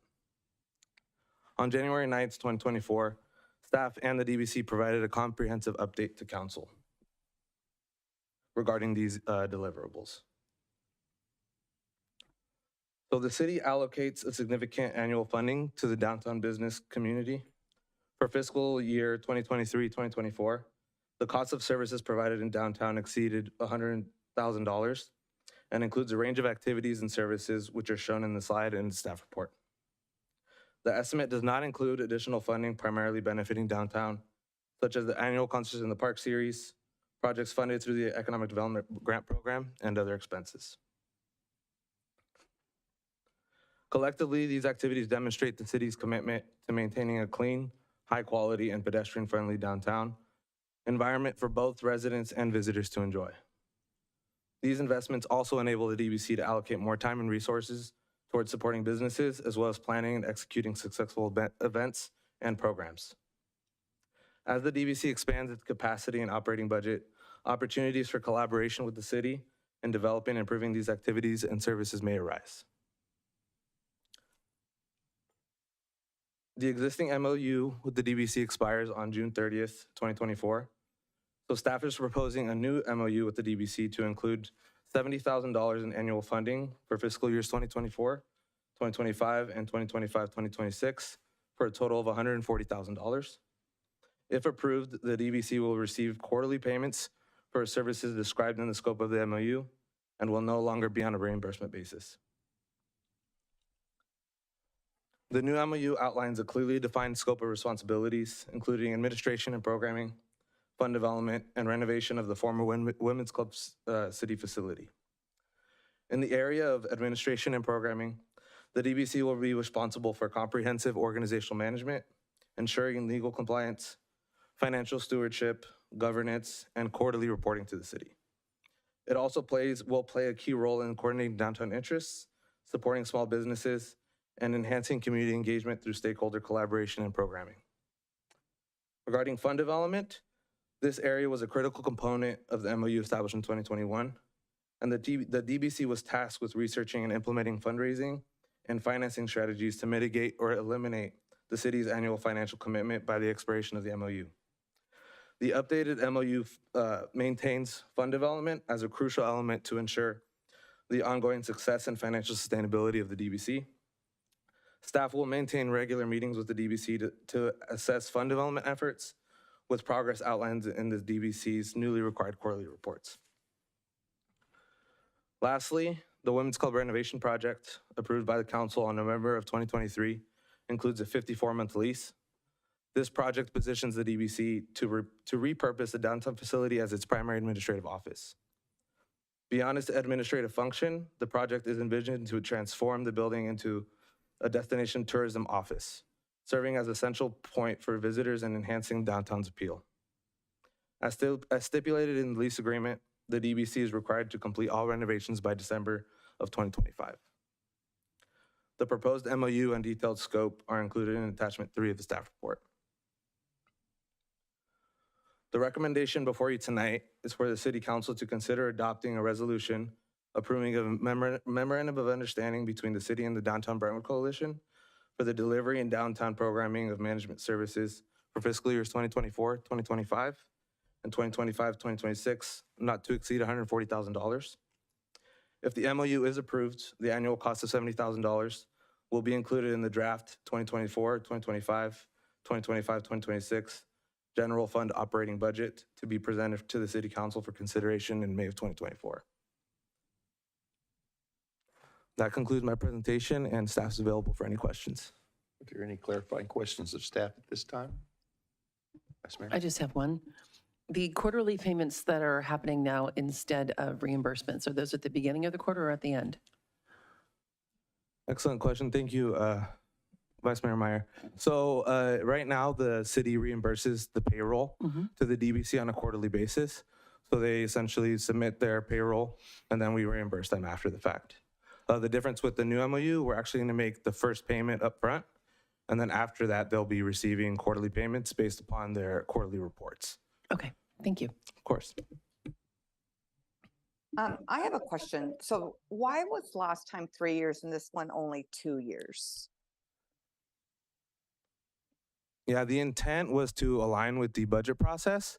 I think Darren can speak a little bit more to it, but that was the intent.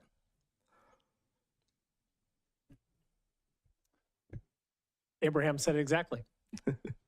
Okay, the only reason I ask is because the women's club is 54 months, you said, I think is what it says. Correct. And here's my concern is we need that role for the women's club and we as a city want a visitor center, right? So if we did that for 54 months, which is 4.5 years, I wish this MOU was longer and maybe not coincide exactly with that, but I would like it to be more lined up. I feel like we're a little short because this relationship is helping each other, right? We've never seen downtown like it is. And my fear is if we only do 2 years, is there a risk of the role going away or, someone looking for another job because it's only 2 years? I don't know. I guess we can discuss it during discussion. I would have liked it to align a little bit more with the women's club agreement.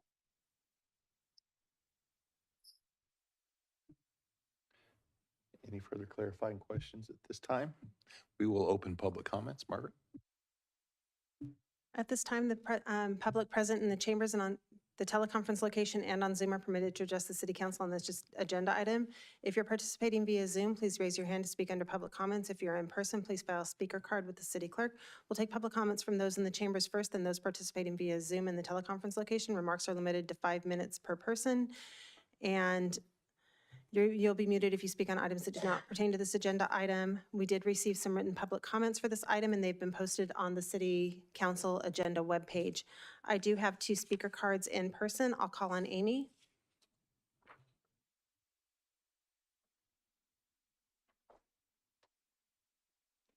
Hello there, me again.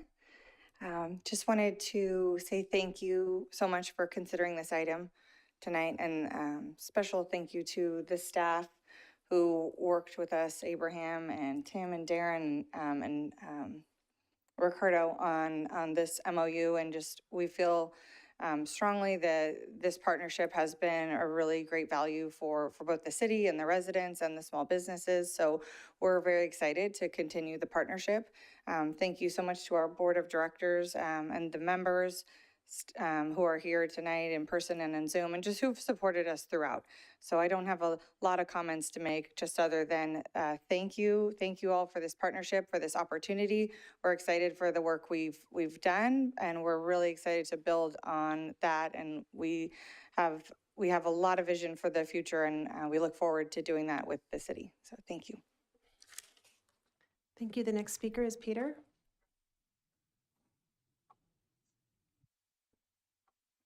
Mr. Mayor, council members, staff, as president of the Downtown Brentwood Coalition, I just want to say thank you again for all your continued support and belief in us. With this MOU being extended, we do have a lot of work to do. We understand, and again, we're appreciative for the gesture with the women's building. So I just want to say quickly, thank you for everything. I have no more speaker cards in the chambers. I do have a hand raised in Zoom. I'll call on Rebecca. Rebecca, go ahead.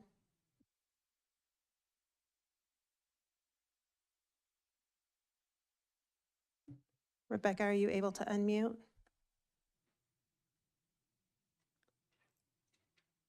And I'm not getting Rebecca to unmute, so I have no additional speakers with their hands raised. Thank you. At this time, we'll close public comments, move into council discussion. Who would like to start the discussion? Well, I'll start. I'm a big supporter. I mean, you and I have been here, I think, and Tony have been here probably the longest. And to see the transformation that we've seen downtown is just, it's, I'm always in awe of it. It's inspiring. I think it's inspired the entire city to compete with downtown because it's doing so fantastic. So I want to say thank you to the DBC, the board, and to Amy for everything that they do. I guess the only thing that concerns me is the timing. There's two things that concern me. I wish we could do it at least for 3 years. I would have wanted it to coincide with the women's club, just to make sure that we were going to have someone there to support everything that they're going to be doing. The other thing is it's equal amounts, and I see all of the work that Amy does, and I know it's Amy specific. It's not role specific. But when I think about her output and what she gets done, I equate it to back when we started the Old Navy brand, and we used to have a director of fun, which was kind of our event person. And I think that person made like $150,000. So I think we're getting a great deal. I almost think that I don't know, do we increase it or not? Do we leave it the same? Do we put it out more years? Those are the kind of things that I'd like to discuss and see what the rest of the council thinks.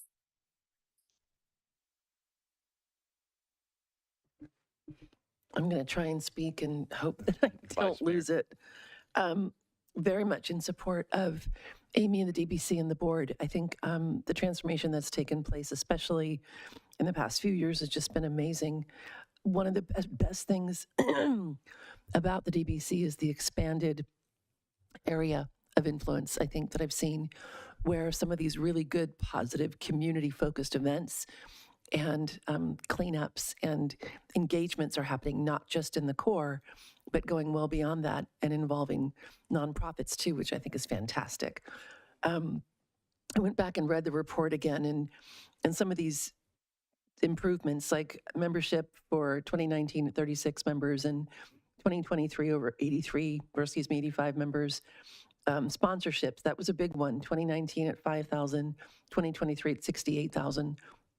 The vacancy's gone down. Volunteer hours are up. The events like Oktoberfest, the numbers are up there. Over 32,000 visitors to DBC events in 2023. And I know we cannot say the same for previous years prior to when Amy was in this specific established role. So I want to just call out, because Council Member Mendoza mentioned it too. Amy does go beyond. I think if the downtown, if she hadn't been involved in the Community Day of Service, I don't know that we would be there yet. It took a long time to get here. The reason it is where it is because of her involvement.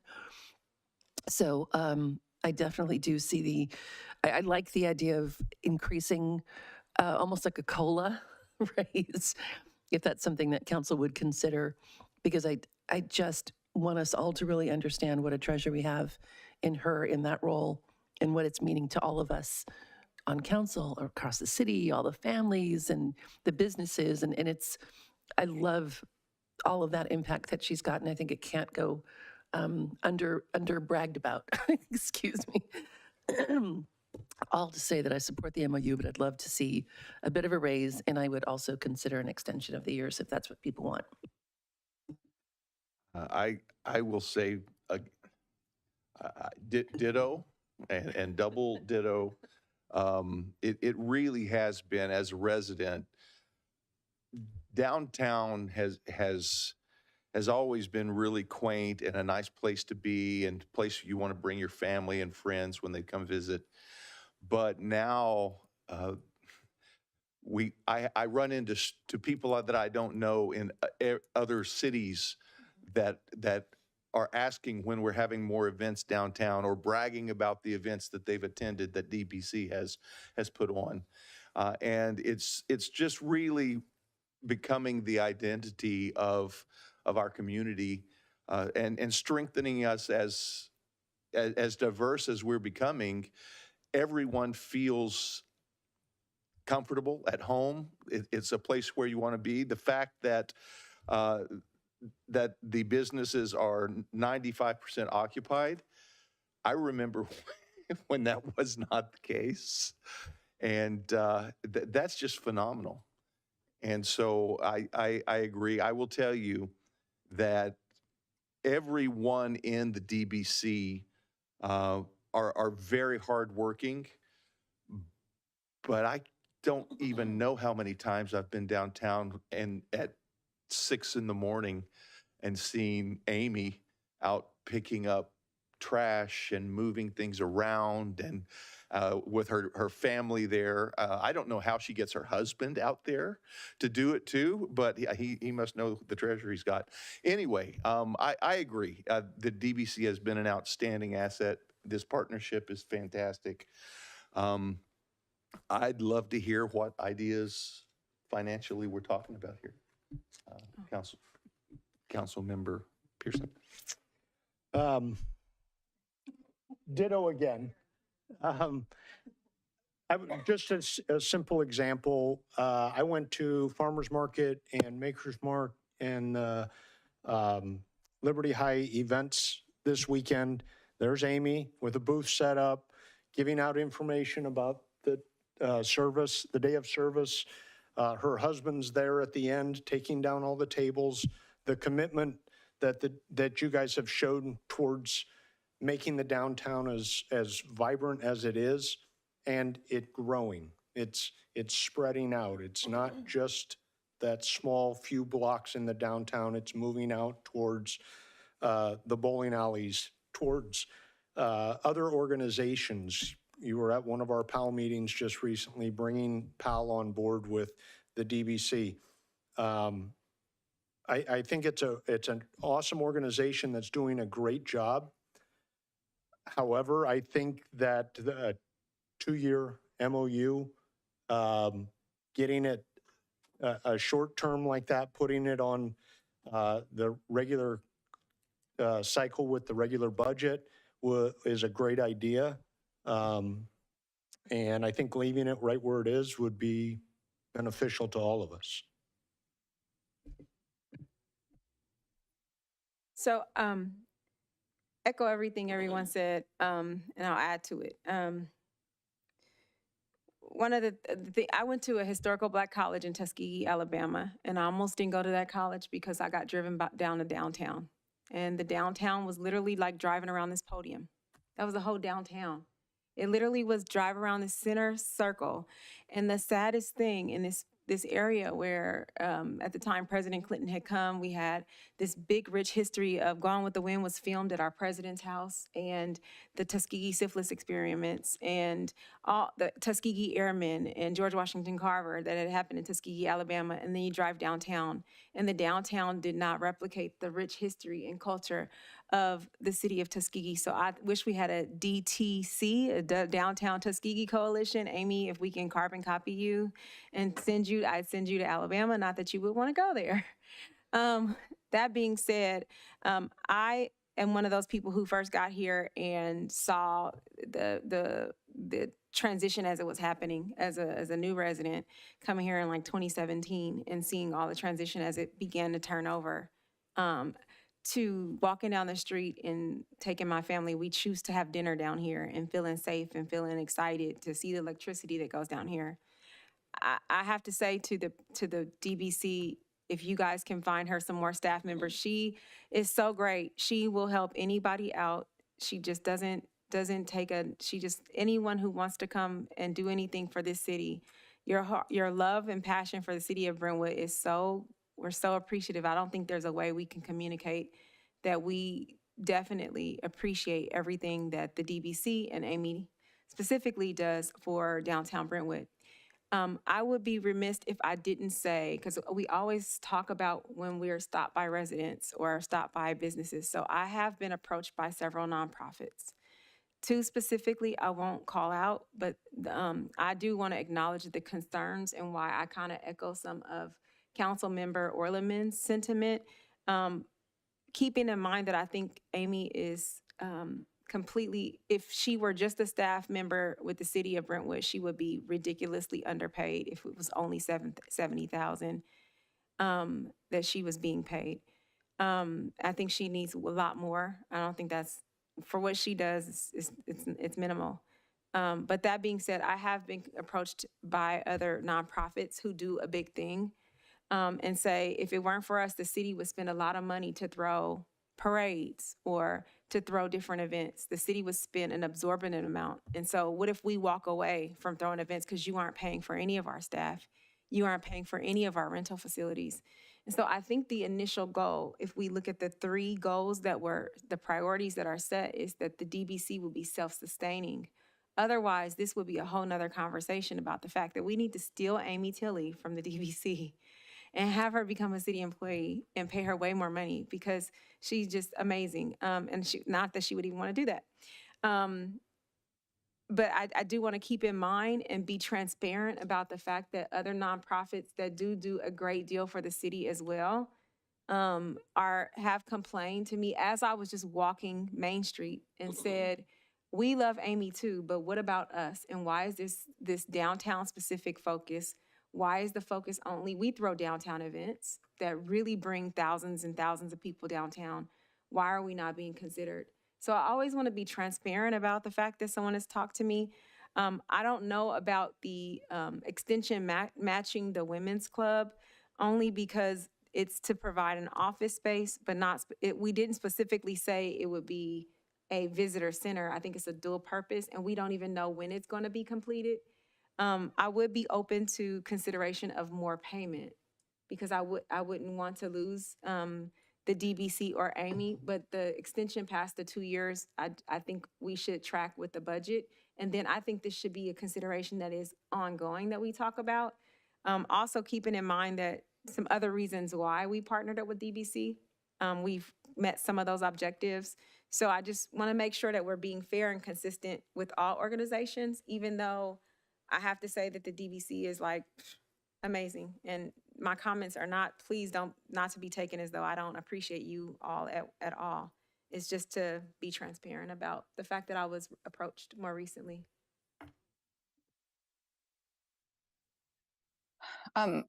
Just real quick on that. I understand why other organizations might be upset, but a lot of other organizations have been here for a long time and their events don't even come close, right? It's just not, it's apples and oranges. And so I get it that other people might feel that way, but the comparison isn't there. When it comes to the events and what the output is from different organizations. When we talk about, I guess Councilmember Pearson, when you talked about more money, what were you thinking when it came to that? I don't know. I was going to wait for you guys to throw some wonderful suggestion out, and then I piggyback on it and make it sound like it was my idea. It's a great idea. I was thinking 75. Yeah, I think that would be a good number. I was thinking like something like that. I don't know how everyone, I mean, I understand the 2 year, oh, go ahead. I think that would be a good question to maybe ask city staff of what the implications would be, where the money is coming from, because I think that's always a conversation that we need to have. And if we went up $5,000 or $10,000 more, what would be the effect on our overall budget? So let me take one step back. First, in the past 3-year MOU was specifically to help the DBC hire and pay for an executive director. As it relates to the additional funding, I don't want to speak for the board of directors, but the board of directors of the DBC is the one that dictates how much money their staff person makes. So although I'm sure they're here listening, we can, the city council, at least the way that the current MOU is written, it's not specific that all these dollars need to be used for a staff person. So for example, if Amy was to go get another job or whatever, right, there'll be a lag. And we have to look at this as the position, not the person. So that would be the first question. As it relates to $5,000 or $10,000, I think I looked back at Kerry and he said we could absorb. But I just wanted to make sure and be clear that we're speaking of funding to the DBC, and then the DBC makes that determination. In our conversations, one of the things that was not included in the last MOUs, it talked about fund development and becoming self-sufficient, but there was no reporting mechanism to determine if that was occurring. And that, as you see in this MOU, there's these quarterly reports that require P&Ls on events so that sooner or later, as the council has discussed, continue to support an organization, and then they need to be able to stand on their own. I don't know when that is, and the council will be able to make that determination of what type of funding. But if the council wanted to increase it to 75, we could do that. I just wanted to be clear that there's nothing in the agreement that specifically says all the dollars have to be put towards salary. Can I ask a question, Jen, real quick? You said you had conversations with the DBC. Did the dollar amount come into play? Did they have an ask? Did you counter? Like, what happened? Like, what were those conversations like around the money? Did it come up at all that it was going to go to payroll? Like, what was the jump off point? Before you answer that, I'd like to ask our interim city attorney, is the contract, the negotiation, should we be discussing the conversations that were had between DBC and our city and making determinations about a contract? So there's nothing that's particularly privileged in that regard. The effect it may have on chilling conversations in the future, I'll leave that for the council to determine, but it's not a legal matter. So like any good nonprofit in the community, they always ask for more money. So the DBC and any other nonprofit in the organization calls on a regular basis, not just the DBC. We have other organizations that call on a regular basis asking for funding. I can tell you 3 just in the last 7 days. The city council adopted an MOU that currently had a 3-year standing. And in that MOU, it specifically talked about the DBC becoming financially stable to stand on its own. As a result, as we did this MOU, a new MOU, staff was not looking to increase it because we'd been given direction that we were hoping that they'd be able to stand on their own. They're not there yet. There was a request for additional funding, and I personally said, this is what staff's recommendation is at $70,000. And in speaking with specifically a couple different board members, they agreed. And they also are looking at ways to increase. So they've had great events, and they have some great goals this coming year to increase their net revenue. So they have great sponsorships, significant amount of funds spent on those events, and now they want to increase the net revenue so that they can bring additional events and also support the DBC operationally as relates to their staff. We did not get into details on how much they plan on paying, but I would tell you that all of the board members that I spoke to discussed that they want to continue to support their staff member and that they want to do more for that person in the executive director role. Did that answer your question, Councilmember Mendoza? Yeah, I guess I want to see the women's club remodeled. I don't know how much that's going to cost them. So that's kind of my fear, right? Like, we're expecting them to raise more money But I guess for me sitting here in Phoenix, my expectation is that they go gangbusters on the women's club, because I think that'll be a huge asset to the downtown.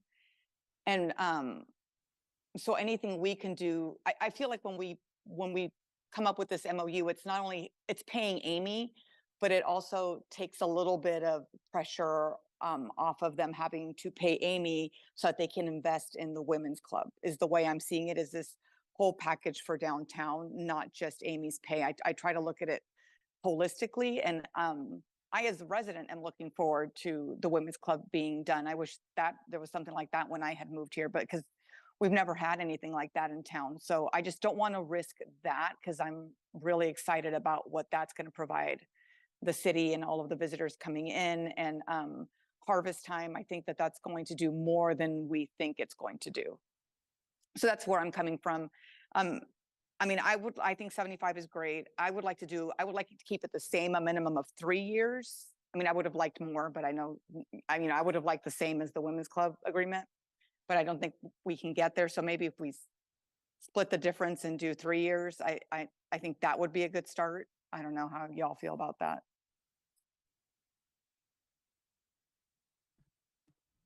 Councilman Ordinance.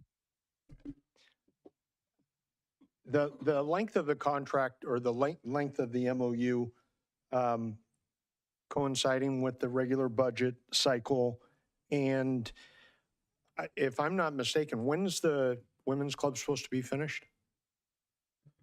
December of 2025. Which is kind of the end of this MOU, right? So the women's club would be finished when this MOU expires. It would be, I think, after the first year is complete. The first year of it. Yeah, Okay. there's some overlap. Yeah. So we're already working the MOU past when we're asking for, or when the projected time to finish the women's club renovations. So I'm comfortable with the 2 years. Yeah, and so they complete it. We don't, and then their MOU doesn't have another year. And then what if they can't fund her for another year? Then they're remote. I guess, I mean, from an investment perspective on them, how can we, what if they finish it and then they don't get any more money to have someone sitting in there? Then we're sitting right back here talking about Yeah. either extending their MOU or changing how this works, or have we finished all the other goals of that MOU, like putting in a business improvement district and having it start funding itself, as opposed to the city of Brentwood funding it? Yeah, I guess we did 3 years before, so I don't see anything wrong with 3 years from where I'm sitting from. If we hadn't done it and it was super abnormal, but it's a normal thing. We've done it before. Yeah, I think my understanding was, though, when we did the 3 years, we didn't think we were going to do 3 more years. So that's why I think I'm more comfortable with the staff recommendation. But I also would say that when you asked me about my number earlier, I said, I don't know. I think 75 is light, and I'd like to propose 80 for 2 years. So that would be my proposal.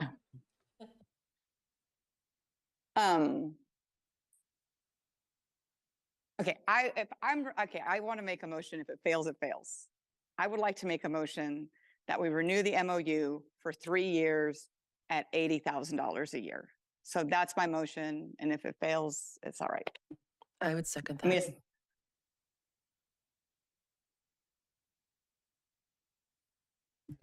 Okay, we have a motion, a first and a second. Roll call vote, please. Vice Mayor Meyer, Yes. Councilmember Mendoza, Yes. Councilmember Orlemans, No. Councilmember Pearson, No. Mayor Bryant, No. motion fails 2-3. I'd like to make a motion. Okay. I'd like to make a motion of 80,000 for 2 years.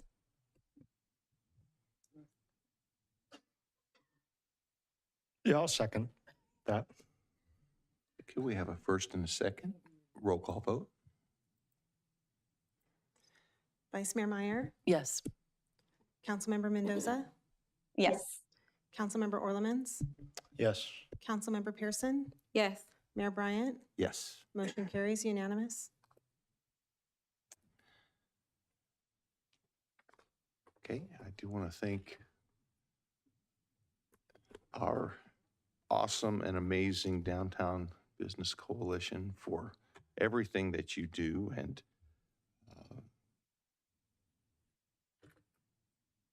looking forward to the next 2 years and everything that's going to be accomplished. Okay, moving into item H4. The next item is regarding the creation of a committee to review the Brentwood Municipal Code, and City Manager Tim Ogden will present.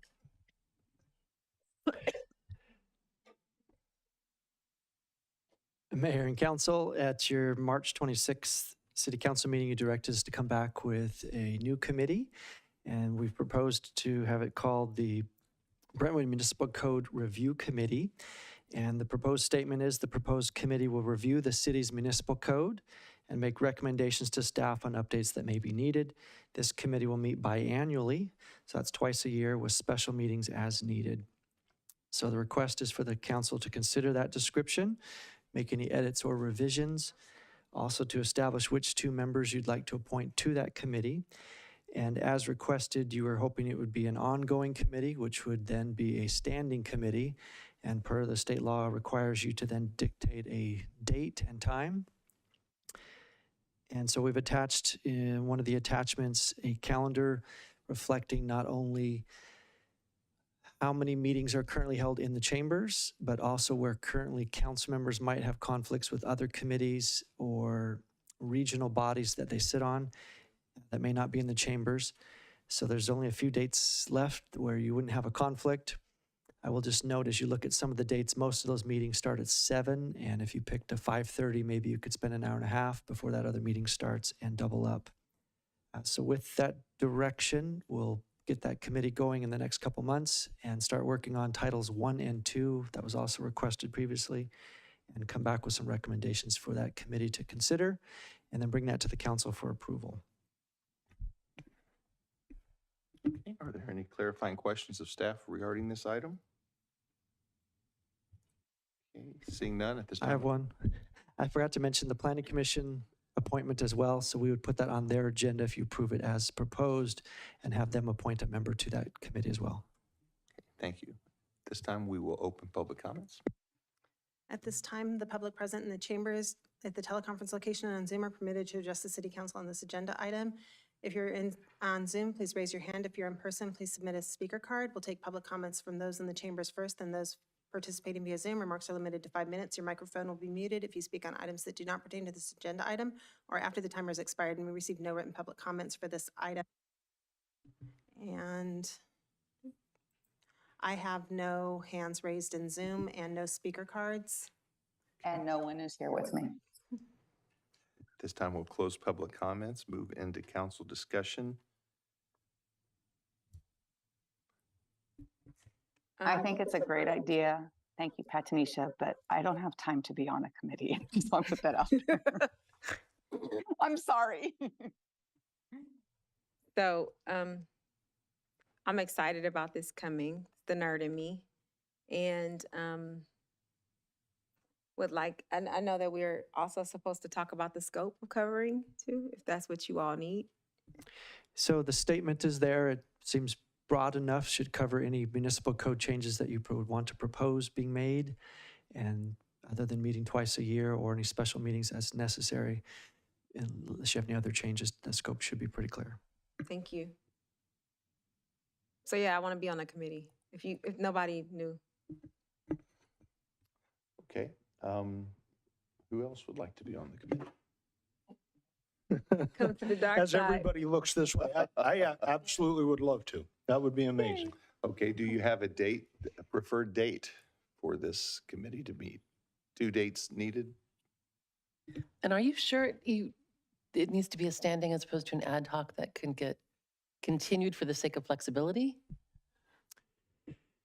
If you could get through the entire municipal code in 2 meetings in 1 year, you could make it an ad hoc, but that's presumably not going to be the case. But couldn't it be if extended at that point, or would it have to go to a standing at it's that the point? same scope, Okay. legal can maybe give you more clarification on that.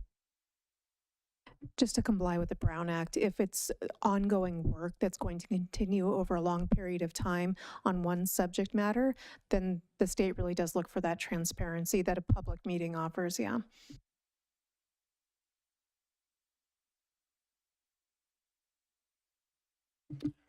Okay, so the recommended dates, calendar dates for the committee? I'd recommend August and January, but I would defer to the city manager's idea of what the best time of the year would be, and then work it in the calendar. You currently have a council schedule where you only have one regular meeting in July and one regular meeting November, December. So you could do a July, December timeframes and then fit this around regular meetings that wouldn't be occurring on the calendar. That's one option. But your proposed dates could also equally work. That gives us a few months to work on some things in between everything else and come with some recommendations for the committee for the first meeting. I think the purpose of those months having one is so that people can travel or enjoy the holidays. And so I don't want, because I'm one of those people who I'm going the majority of December and July with travel. I don't want to commit myself to additional dates. So, Tony? It doesn't make a difference in my household. It kind of, my schedule kind of plans around what's going on. So we're good. And I will just note that you can set a regular meeting, and just like we do with other committees, if you can't meet, you cancel the regular meeting and set a special meeting. So there is some flexibility built in as well. It's just that we have to publish an agenda and minutes and notes, and assuming we want to stream those as well for the public's participation as we do all other committees, regular standing committees. If we set, so I'm probably more okay with July, not okay with December. I literally am out of the country in some other place for the entirety of December. So if we can do maybe July or January, I think that would be good. But I would want to keep the July date close to our regular meeting date so that it's not every 2 weeks and then I can't go anywhere with my family. July and January would work, and then we could pick, say, a 5:30 time on one of the days of the week, and then lock that in place and see how that works. So maybe a Wednesday at 5:30, say the second Wednesday of those months as a regular meeting, and then if it works, great. If it doesn't, you can set a special meeting. That's my proposed, if that works for the proposed committee. Okay, do I have a motion on this? So I'd like to make a motion as detailed in the staff report. I move to approve the creation of the Brentwood Municipal Code Review Committee, set the scope of the committee as covering what is outlined in the staff report, appoint Councilmember myself, Pearson, and Councilmember Orlemans to the committee, set a regular meeting date of July and to a certain future date in July and January, and request the Planning Commission appoint one of its members as an advisory member to the committee. Have a first? Oh. And just for our notes, that's the second Wednesday at 5:30 p.m. in July and January. If I could append that, that's the back-to-back after a council meeting. If it goes late, you may not want to meet late Wednesday night.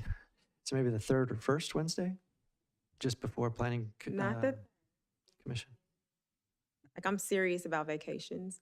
So you'd have me in First? the middle of July where I couldn't travel. So yeah, I'd Either one say doesn't work. first or second. Fourth? Second Wednesday. Second Wednesday. Second Wednesday. Perfect. Yes, please. Then I'll second the second Wednesday. Is that what we decided? Okay. We have a first and a second. Roll call vote, please. Vice Mayor Meyer, Yes. Councilmember Mendoza, Yes. Councilmember Orlemans, Yes. Councilmember Pearson, Yes. Mayor Bryant. Yes. Motion carries unanimous. Okay, this time we thank you both for this. You're going to have lots of fun. Item I, request for future agenda items. Are there any new future agenda item requests at this time? Okay, seeing none, we'll move in. We will move into item J1. Consider a request from Vice Mayor Meyer related to an overview of the city's economic development efforts. Vice Mayor? Thank you. This came from a recommendation of a resident who made a comment, but I can say that some of the questions I'm most asked about when I'm out and about are businesses coming to Brentwood. Things like Costco and Lazy Dog, and when's the old LMC building is gonna, where's Darren? I just realized I was gonna turn and talk directly to him, and he's not here. No, it's okay. As long as this gets I can noted, answer any I'm fine. questions. I don't actually have questions. I just wanted to note some of the things I think would be really good to see in an overview like this. I think some of the newer businesses that could cause some excitement that are closer to fruition, for example, obviously an update on Innovation Center. I'd like to see him also explain and demonstrate on the screen the development page on the website. And, oh, you missed all the hundreds of things that, teasing. I think some people know how to navigate that. Some people don't have any idea that it's there. So I'd like that to be part of the discussion. I think he could just go through the page and just demonstrate how the whole thing can be navigated. I think some of we get questions around the open parcels downtown, some of these other buildings that are open. So really, it doesn't need to be anything other than informational, but I'd like a fairly substantial overview, including all of those things, anything related to economic development, anything related to new business, like I said, Innovation Center and Costco and all those. And I think that's about it. I think that covers everything I was looking for. Thank you. At this time, we'll open public comments. At this time, the public present in the chambers, the teleconference location, and on Zoom are permitted to address the city council on this agenda item. If you're participating via Zoom, please raise your hand to speak under public comments. If you're in person, please file a speaker card. We'll take public comments from those participating in the chambers first, then those participating via Zoom. Remarks are limited to 5 minutes. Your microphone will be muted if you speak on items that do not pertain to this agenda item or after the timer has expired. And we received no written public comments on this item. I have no speaker cards, and there's no hands raised in Zoom. And there is no one here, Margaret. Thank you. We will close public comments, move into council discussion. So thank you for this one. I really like the idea of this. I get a lot of questions from residents about, well, what's coming? It's always what's coming. I always hear the Costco question. Even when I go to the doctor now, I can't even see the doctor before they're residents and they have to ask me, so what's coming here and what are you gonna do with the sidewalks? And it's like, could you just look at my whatever? So anyway, that being said, I think one of the questions that I get is what considerations is economic development taking into consideration when it looks for new businesses? What are the standards that you're looking for in the type of businesses? And how can they submit proposals to you for businesses they want to bring to the city? So I think I started talking about I won't name specific places, but one was like a sit-down chicken type fast food restaurant. And a couple of people said, well, how do we bring that here? Who do we talk to? And I just give you guys numbers out. But I think if we can have, I know I hate, we always say workshop, but it'd be nice to find out also a workshop on the PA1, like what's going into it. I personally got a little mad when I won't say their name either, but they're not a developer. They're they're the person who gets they're a commercial real estate developer. And they were like, oh, that's never gonna be, that's just a hope and a dream. And it'd be nice to kind of give some updates on, because it was nice when we talked about the CUP and all of that when we did our workshop, to say like the infrastructure is going there. So we're one step closer to get into that process. But I don't think people know that until we get to those type of discussions. So it'd be nice if we had some type of, here is how it's progressing. You might not see anything in the next 2-3 years, but here's where we're going with it.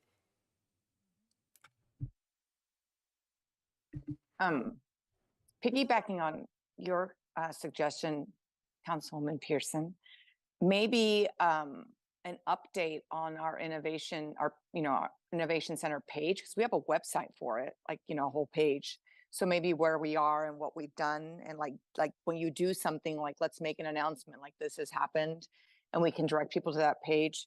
Also, I think I mean, I tell people all the time when, and again, back to when I worked for Old Navy. When I worked for Old Navy, the number one way is for people to come out and for different brokers to come out to Old Navy or Gap Inc. and tell you that they want a store. But the second best way to get a retailer or a restaurant is for residents to inundate that company with emails. Because maybe if the numbers don't say it, if they start, because they look at units per transaction, dollars per transaction, the traffic counters and all that good stuff. And then the incomes and all that. But sometimes when those numbers don't make sense, but they get inundated, we actually used to send our real estate department out to look at different sites. Like, okay, we don't think it'll hold an Old Navy, but maybe, these people say it will, so we'll go out and check it out. So maybe a way to educate people on tips and tricks on where to email, go on their website. Some of, like everyone says Whole Foods. Whole Foods has a page that says, I want a store. So maybe we can do that, because I know that they probably call you Darren and Ricardo a lot, but sometimes you guys have done everything you can and now it's up to the residents. But yeah, I mean, I think it'd be great to just have an update on where we are with everything. So what I hear you saying is we need to just inundate Topgolf with a bunch of emails because Councilmember Pearson is obsessed with them and really wants one here. Oh my God, I didn't know that. You and I have that in common. I would love a Topgolf. I want a plank from Oakland. I'd also like to mention what Councilmember Mendoza was talking about, the Innovation Center webpage, which I think is really good. But during the presentation, and if you're going to bring up the development page, you could bring that one up too. Again, navigating through those things I think will be really helpful for people. And the other thing that might help is, on the newsletter, you guys do a great job now of putting all of the businesses that were coming. Maybe it's like a page on our site, like everything that's opening with the opening dates. And then when new businesses come, they just go at the top and you push the older ones down. And there's a page we can direct people to. Oh yeah, there's a, was it Happy Lemon opened on this day over here, or, whatever it is. So, maybe you guys don't have to field all those questions if there's a website that has them, because you guys do a great job on the newsletter. So you have that kind of information already. If there aren't any, if there aren't any more questions or comments about this, I can make a motion that I'd like to direct staff to spend, unless were you going to say something? No, you go right ahead. You're doing great. Sorry, my head went there. I'd like to, I'm tired, direct staff to spend time and resources on this agenda item. I with all the second that notes motion. Yep, thank you. Do we have a first and a second? Roll call vote, please. Vice Mayor Meyer, Yes. Councilmember Mendoza, Yes. Councilmember Orlemans, Yes. Councilmember Pearson, Yes. Mayor Bryant. Yes. Motion carries unanimous. You did good. Item J2 is to consider a request from Councilmember Mendoza related to traffic on Minnesota Avenue. Councilmember Mendoza. Yes, J3, I think, right? Yeah. So I think this is kind of similar to what we did in Pioneer, and we've actually had really good results at Pioneer. I think we've grown a lot in the last few years, and sometimes our traffic measures aren't keeping up with our population. And I've gotten a lot of feedback on what's going on over on Minnesota. What is that, Bristow? And actually, even this weekend, a lot of people, I think it's Spinnaker or Ridge that live over there, were giving me feedback. So I just think we kind of, this is the next location where we do the same thing we did at Pioneer, is just observe the traffic, seeing if there's little tweaks that we can do that can improve it, get feedback from, our traffic engineer and our police department. And maybe it's a little bit of educating the parents or something like that, but anything we could do, because there's just a lot of issues over there right now with the traffic. Okay, thank you. At this time, we'll open public comments. At this time, the public present in the chambers and on the teleconference location and Zoom are permitted to address the City Council on this agenda item. If you're participating via Zoom, please raise your hand to speak under public comment. If you're in person, please file a speaker card. We'll take comments from the chambers, then Zoom. Remarks are limited to 5 minutes. Your microphone will be muted if you speak on items that do not pertain to this agenda item after the timer has expired.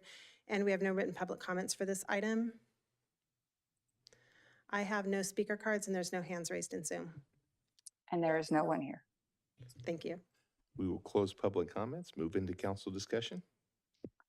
So I think the chief was kind of starting to look into this, but I think Tim wanted there to be full council agreement to spend staff time and money on it. But I don't know if the chief has an update. I know there was an email that we got, from a resident. There was Facebook posts and things like that. So I don't know if he has any feedback before we move forward from a police perspective. I don't have an exact update on the amount. I can tell you since our previous conversation, our traffic unit is down to one motor officer. So we've put out using some grant money to officers to come out and do some focused enforcement on that corridor during the day shift hours. But I don't have the numbers in front of me on how many citations they've issued to date related to that extra enforcement in that area. Okay. And I think that if those residents and parents could, they would have the monitor, that speed monitor. I don't know what they're called. Sorry, where it says the speed. But we only have a couple of them, so that's something that the resident also was wondering. I think Tim said they were about $5,000, and I don't know the operations behind having those, but that's one of the, residents ask for those a lot, and I don't know if they, I don't know anything about those and how they work. And I don't know if that's the answer or if it's more like what we did at Pioneer and just, doing some tweaks that then improve the overall traffic flow. So I'd like staff and time to spend money on that. And I think that this is going to probably be something that goes around town and we actually look at different areas because traffic seems to be one of the biggest issues we're seeing right now.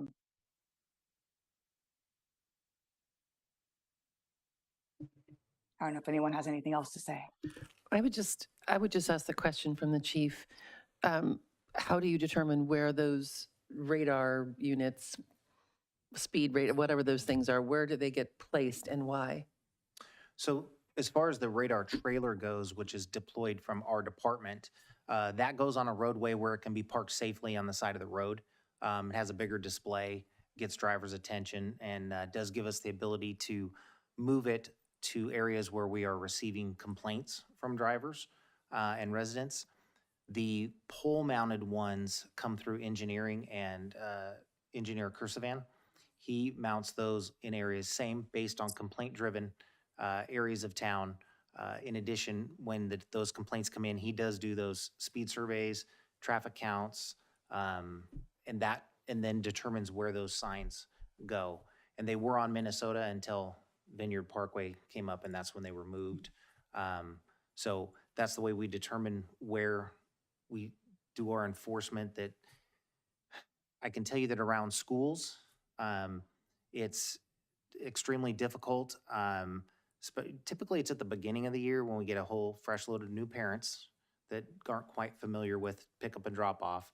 Then as the year progresses, the parents try to figure out the most efficient way to get their child at pickup time when everyone else is trying to pick them up. So they'll find every side street around that school to park on to all get their children as quickly as they can to get out to either get to another school to pick up another child or just get home so they can start homework. So this is an ongoing problem, but we have in the past, we've worked with the school districts to find a way to place the pickup drop-off loop so it has the least impact on the traffic in the area, especially for the residents that don't have kids anymore. So it's an ongoing effort between the police department, the school district, and engineering to figure out where we need to be focused at that present moment. Because again, we have, Alan might be able to answer the total miles of roadway we have in town, and even at full staff, I have 3 motor officers and they can't be everywhere at one time. So we do have to pick and choose where we focus our efforts. And for clarity, Chief, that piece of equipment, I'll just say traffic thingamabob that you have a specific name for, it's not intended to be a permanent fixture. It really is intended to obtain data in which then you can follow up with traffic enforcement if necessary, correct? The fixed ones do, the mobile radar trailer. The mobile, I'm talking the about mobile one, yeah. It'll give us traffic counts, speeds, same thing as the fixed signs do. Yeah. But it's kind of a shock and awe campaign. It pops up in your neighborhood, and then a lot of residents just don't realize how fast they're going until they see it. and then they'll either slow down or speed up to see how fast they can go.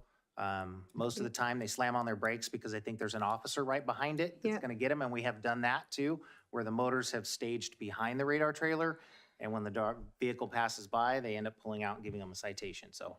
I'd like to, thank you for that. I'd like to have a future discussion because traffic keeps coming up. I agree with Councilmember Mendoza about the fact that I don't think we need to keep having a mobile just as a permanent fixture because that's not what it's intended for. But I do think if we have an additional discussion about it, I'd like to have that conversation as they come up in high complaint areas. Maybe Steve needs to do another, I don't know if he needs to do a traffic engineering study because again, we might see an increase in the traffic, the amount of speed. But maybe just do some type of not so formal study of what's going on. If we could just put the permanent fixtures there. I think those were much cheaper. They were in the hundreds instead of the thousands when we talked about it at Vintage Parkway. And then also, there was one other thing I was gonna say. Maybe increase signage. I think he talked about like not only the blinking ones, but the signage that's there may be helpful. So I don't know, but I would like to have an additional conversation about it only because we see it so much. I'm a little afraid on Lone Tree. We're getting another school there on one of the side streets. So yeah, I know that it's going to come up in different areas. And I think this is something that we definitely should have a conversation about. And I want to say too that I absolutely agree. It does tend to be around the schools too. And then Mr. Kersavan and I went to a Somerset meeting for the school that's by Somerset and Apple Hill. Thank you. Thank you. And just in that meeting, he was able to come up with some mitigations that actually made a huge difference. So it doesn't necessarily have to be something big. It doesn't have to be the radar thingamabob. I didn't even say that right. But even, you know, we were talking about like painting the speed limit on the street. And that's pretty simple and easy and cheap. So I do agree we need to continue the conversation. I think we are going to continue to see schools with issues, especially as we continue with the build out, have more traffic on the roads, don't really have the infrastructure to support it. This is one of the side effects we're going to see is the schools being a bit overcrowded and the parents being very impatient about it. So I think it's going to be, as Councilmember Pearson said, an ongoing discussion, and I would support moving this forward too. And Katie, you talked about something really cool that happened somewhere else. Would you mind sharing that? I thought that was such a great idea, and I think the rest of the council would benefit from hearing about that. Sure. And I will just frame this in terms of traffic on Minnesota, just to keep us on the agenda. But Councilmember Mendoza had originally framed this in terms of bringing in one of the mobile radar trailers. And Councilmember Pearson and I, in a meeting, had a chance to talk about in Europe, some of the law enforcement agencies there use a similar mobile radar trailer to track speed of drivers. But if you're going under the speed limit, your license plate is photographed and you're entered into a lottery and you win proceeds from speeding tickets. So it's sort of the reverse psychology. I think that's what you're talking about, Council Member. Yeah. I am. Thank you so much. That's really cool. I should say I have no idea if that's legal here because we do have certain things we do have to do with the proceeds of traffic tickets here. So that money may have to come from another pot in California. We are not Europe. Councilman Orleman.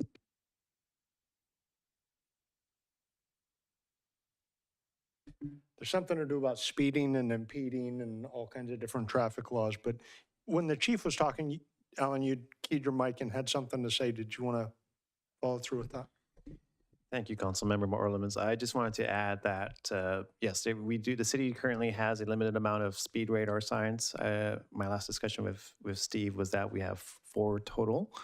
As Chief Herbert mentioned, we did have speed radar signs on Minnesota that we recently relocated to Vineyards Parkway.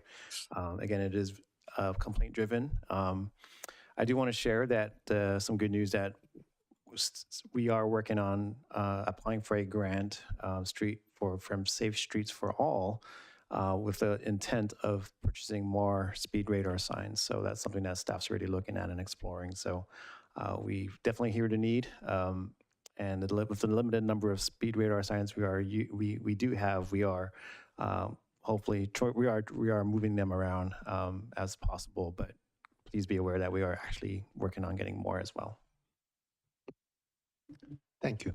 And the only thing to add, I'm one of those parents now that don't take kids to school every day, so a lot of the traffic around the schools is changing, and I hadn't seen it until recently. I drove down Minnesota when they were coming into school, and it can't be a speed problem because I couldn't move for a very long period of time.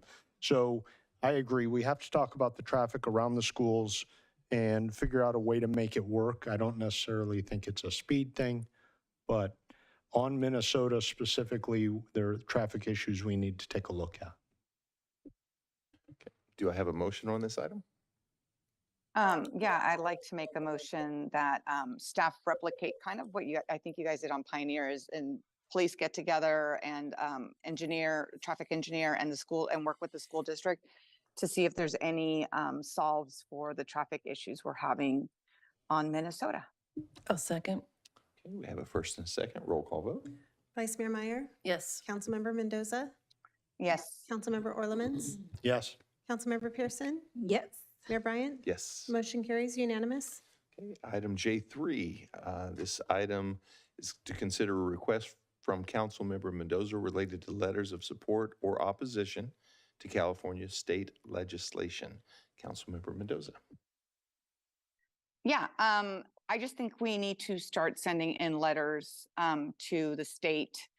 So they go into the portal, but then also sending them directly to our representatives. And they listed all of the ones that I mentioned. So some of them do have positions. The one that does not have a position that I still want to send a letter is the Buffy Wicks, which is 1893. It says pending. But that one actually is our updated builder's remedy, where they're reducing the inclusionary affordable housing from 20% to 10%. I don't think that we're going to be able to ever make our RHNA numbers if we don't have affordable housing, and reducing it by half on builder's remedy projects, which we know we're going to get builder's remedy projects in 3 years, because there's no way we're going to meet halfway through our RHNA number. So I would like to make that an oppose if possible, but I think everything else, I mean, we can track the AB 1333 and track the 2560. The Wiener, I would like to say that we have them already in our city, the restrictions. So I would like to support that one. Again, it shouldn't be as hard as it was for us, any other city that would like to put a ban on oil and gas. So that is my request. Thank you. At this time, And no one in here with me. Thank you. we'll close public comments, move into council discussion. Staff, Tim. Yeah, just one update. Since we published the agenda, Assembly Bill 1893 the Cal Cities has since moved it to an oppose unless amended. So that gives us authority to work within your current policy as well, to send a letter of opposition. How quickly can I sign that? Maybe I should not say that from here, but anyway. Any further conversation on this, or do I have a motion? I think the only way, 32, 33, I don't know how you all feel about that. That one has a watch on it, but I also think it has a watch because of all the lobbyists in oil and gas. People don't like upsetting them. So I don't know if you guys want to send that one in to support that cities can ban oil and gas if they want. That's up to you all. I'm very happy with the housing ones. I do wish it was a different senator. I know, me too. But I would support that. I wanted to also mention, I think there are a lot of bills that are going to be coming in back and forth through their process over the years that we're going to be holding on them until we find out what the league stance is. And there are going to be some that we as a council don't agree with, or we oppose to what their thoughts are. And so I just want to make sure we're open to having those discussions, because it's going to come up, and I'm sure we're going to want to just oppose what the league has to say. I know that's part of our policy and things happen quicker if it's already been through that process. Just a reminder that I think we should make a note of having discussions whenever something comes up that we're not in alignment with them. The ask is specifically to these bills, not to just arbitrarily. So I agree, because I'm in my individual capacity, I might not agree with some of these, or might not be able to agree with them. So, yes. And then I guess, and I don't know if we could talk about this now, Katie, but in the future, if there's a bill that like any of us sees, can we just send it to you and say, hey, the league opposes or the league supports, can you send your letter? Or does it need to come back to council to get a vote? I prefer for it to come to council. I don't want to arbitrarily without it. What we've historically done in following the policy is that if the league has taken a position, we can prepare the letter consistent with their position and the mayor can sign off and send it. And we've done that occasionally when the league sends urgent requests to send off letters to everybody. If, however, the council has a different position than the league has taken, that would need to just be a future agenda item. We can get it before you and then have the discussion and see if there's unanimity and move it forward. Council direction, I should say. I would prefer to have everything come back before council, because I don't know that we're going to be always in alignment with the league. So Can we put them in consent? And then if one of us wants to pull it, then we can pull it? Problem with consent is we'd have to take a position to put it on the agenda and don't know which position the council is going to end up with as a majority. So it gets a little tricky, but certainly if you have bills you have questions about, send them to us and we can ascertain what the position is. And then if you want to put it on the agenda, we can certainly follow up on it. Also, Well, I'm sorry, go ahead, Mayor. that's sorry. okay. Occasionally, we will get an expedited request from the league on some bills that are being moved upon immediately. That would be a delay if it all had to come back to council. But if we could put into place a way for staff to notify our council members via email that this is something that has been requested to be expedited and get response from council members that way. That, just that doesn't happen often, but it has happened a few times. And because of our history and practice of supporting or rejecting, whatever the league has said, we've just done it by that process.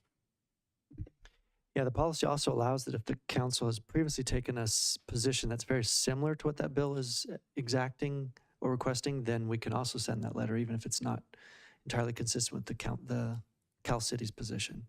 So there's a little bit of flexibility built in your current policy. But definitely send us the bills of interest and we can do that research and see what we need to do to bring it back to the council or not.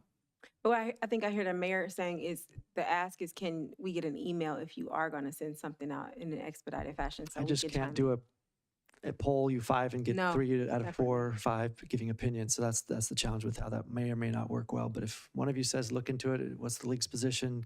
Can we do it according to policy? If not, let's have the council discuss it at agenda. So it may create a 2 week delay, but. Okay, thank you. Well, again, do we have a motion on this? Can I ask for Yes, clarification on the motion. quick clarification? Yeah, Margaret, could you share my screen for a minute?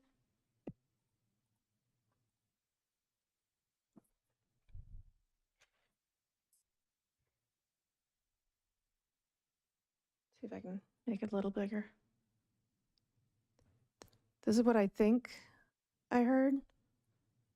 So 3233, I want to say support. That's the Okay. oil and gas ban one. Okay. And then 1893 is, and I think Tim just said that we can oppose that one now. The league is opposing. That's the 20 to 10%. And then the last 3 would be opposed, and those are already opposed. Okay, so mostly I want to make sure that council's not directing anything on AB 1333 or AB 2560 at this point. We'll just continue to track. Yeah, we can track those for right now. Wait, no, 2560, no, I want to actually, I'm so sorry. That one, I would like to oppose also. So that is building more on the coast, and it's overriding the California Coastal Commission authority. So I do want to oppose that one. It's more taking away local control on the 2560. Abita, how is that different from the Wiener bill? The Wiener bill was specifically for San Francisco. So now Alvarez has done it, wants to do it across the state, like just take everything from the Coastal Commission. Thank you.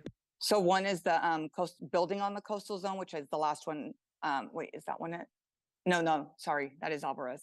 That's the coastal one. And the Coastal Commission is taking an opposed position on that one as well. So they found a workaround because that was something that was voter approved, the Coastal Commission. So they found a workaround in what we always thought was control of the coast, and so that they can start building on our coast.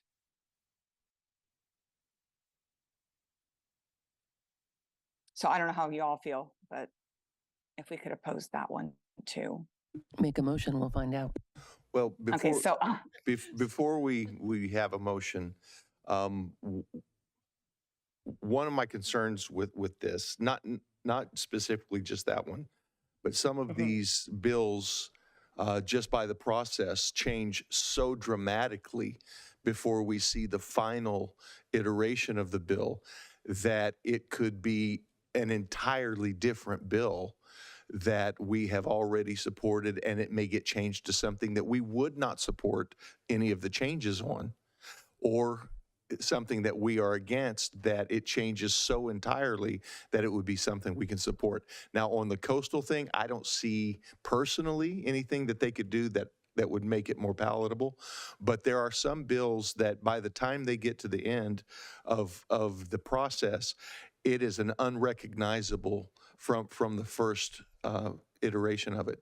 So maybe some of these we can support or deny or come out against.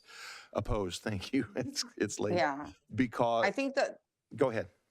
I see what you're saying, like the oil and gas, they could change it. So I guess that, I mean, if I'm asking us to support that, I can watch it and see for any changes. I think the sooner we speak, the better, because it goes through committees and the committees get the letters of support and opposition. When you wait to the end, it could have been killed before. So can't we just say support or oppose unless amended? Because the letter will have the date on it. So if there's any need to backtrack to find out what the bill looked like at that actual date, that can be done. This was our stance at this date when the bill was at this stage of development.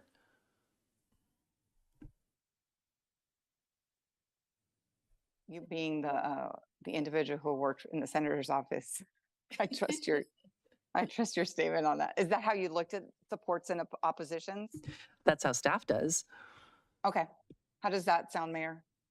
I would prefer that wording significantly, because that way we're not locked into something that we're terrified that we've already made a statement and we totally oppose it or totally support it based upon something that it has changed. So I agree. I'm rambling. It's late. Sorry. Okay. So then I will make a motion to send in letters as stated in the staff report with the additions to support AB 3233, oppose 1893, but that was updated by the league, and oppose 2560.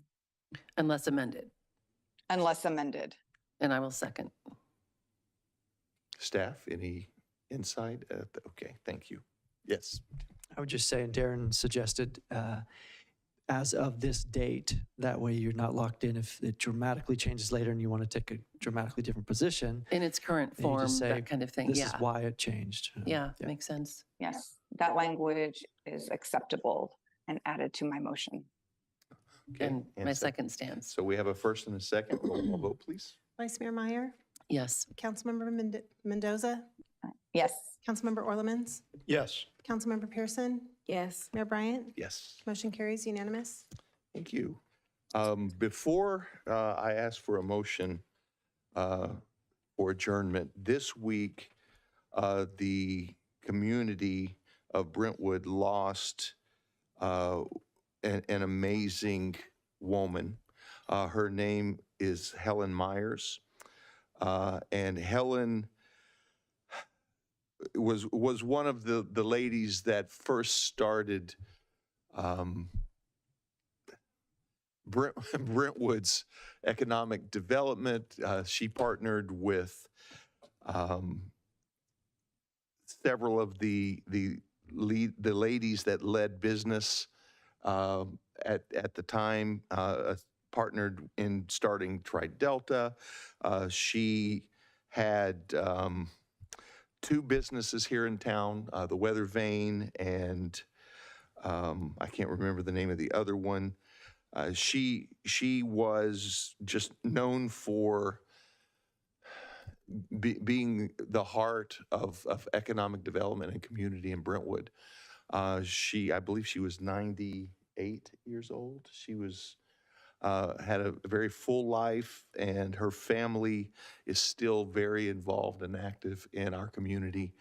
And I would like to adjourn in honor of Helen Meyers tonight. Do I have a motion for adjournment? I will make a motion to adjourn in honor of Helen Meyers. I second the motion to adjourn in honor of Helen Meyers. Okay, a roll call vote, please. Vice Mayor Meyer, Yes. Councilmember Mendoza, Yes. Councilmember Orlemans, Yes. Councilmember Pearson, Yes. Mayor Bryant. Yes, Motion carries. we are adjourned. Thank you.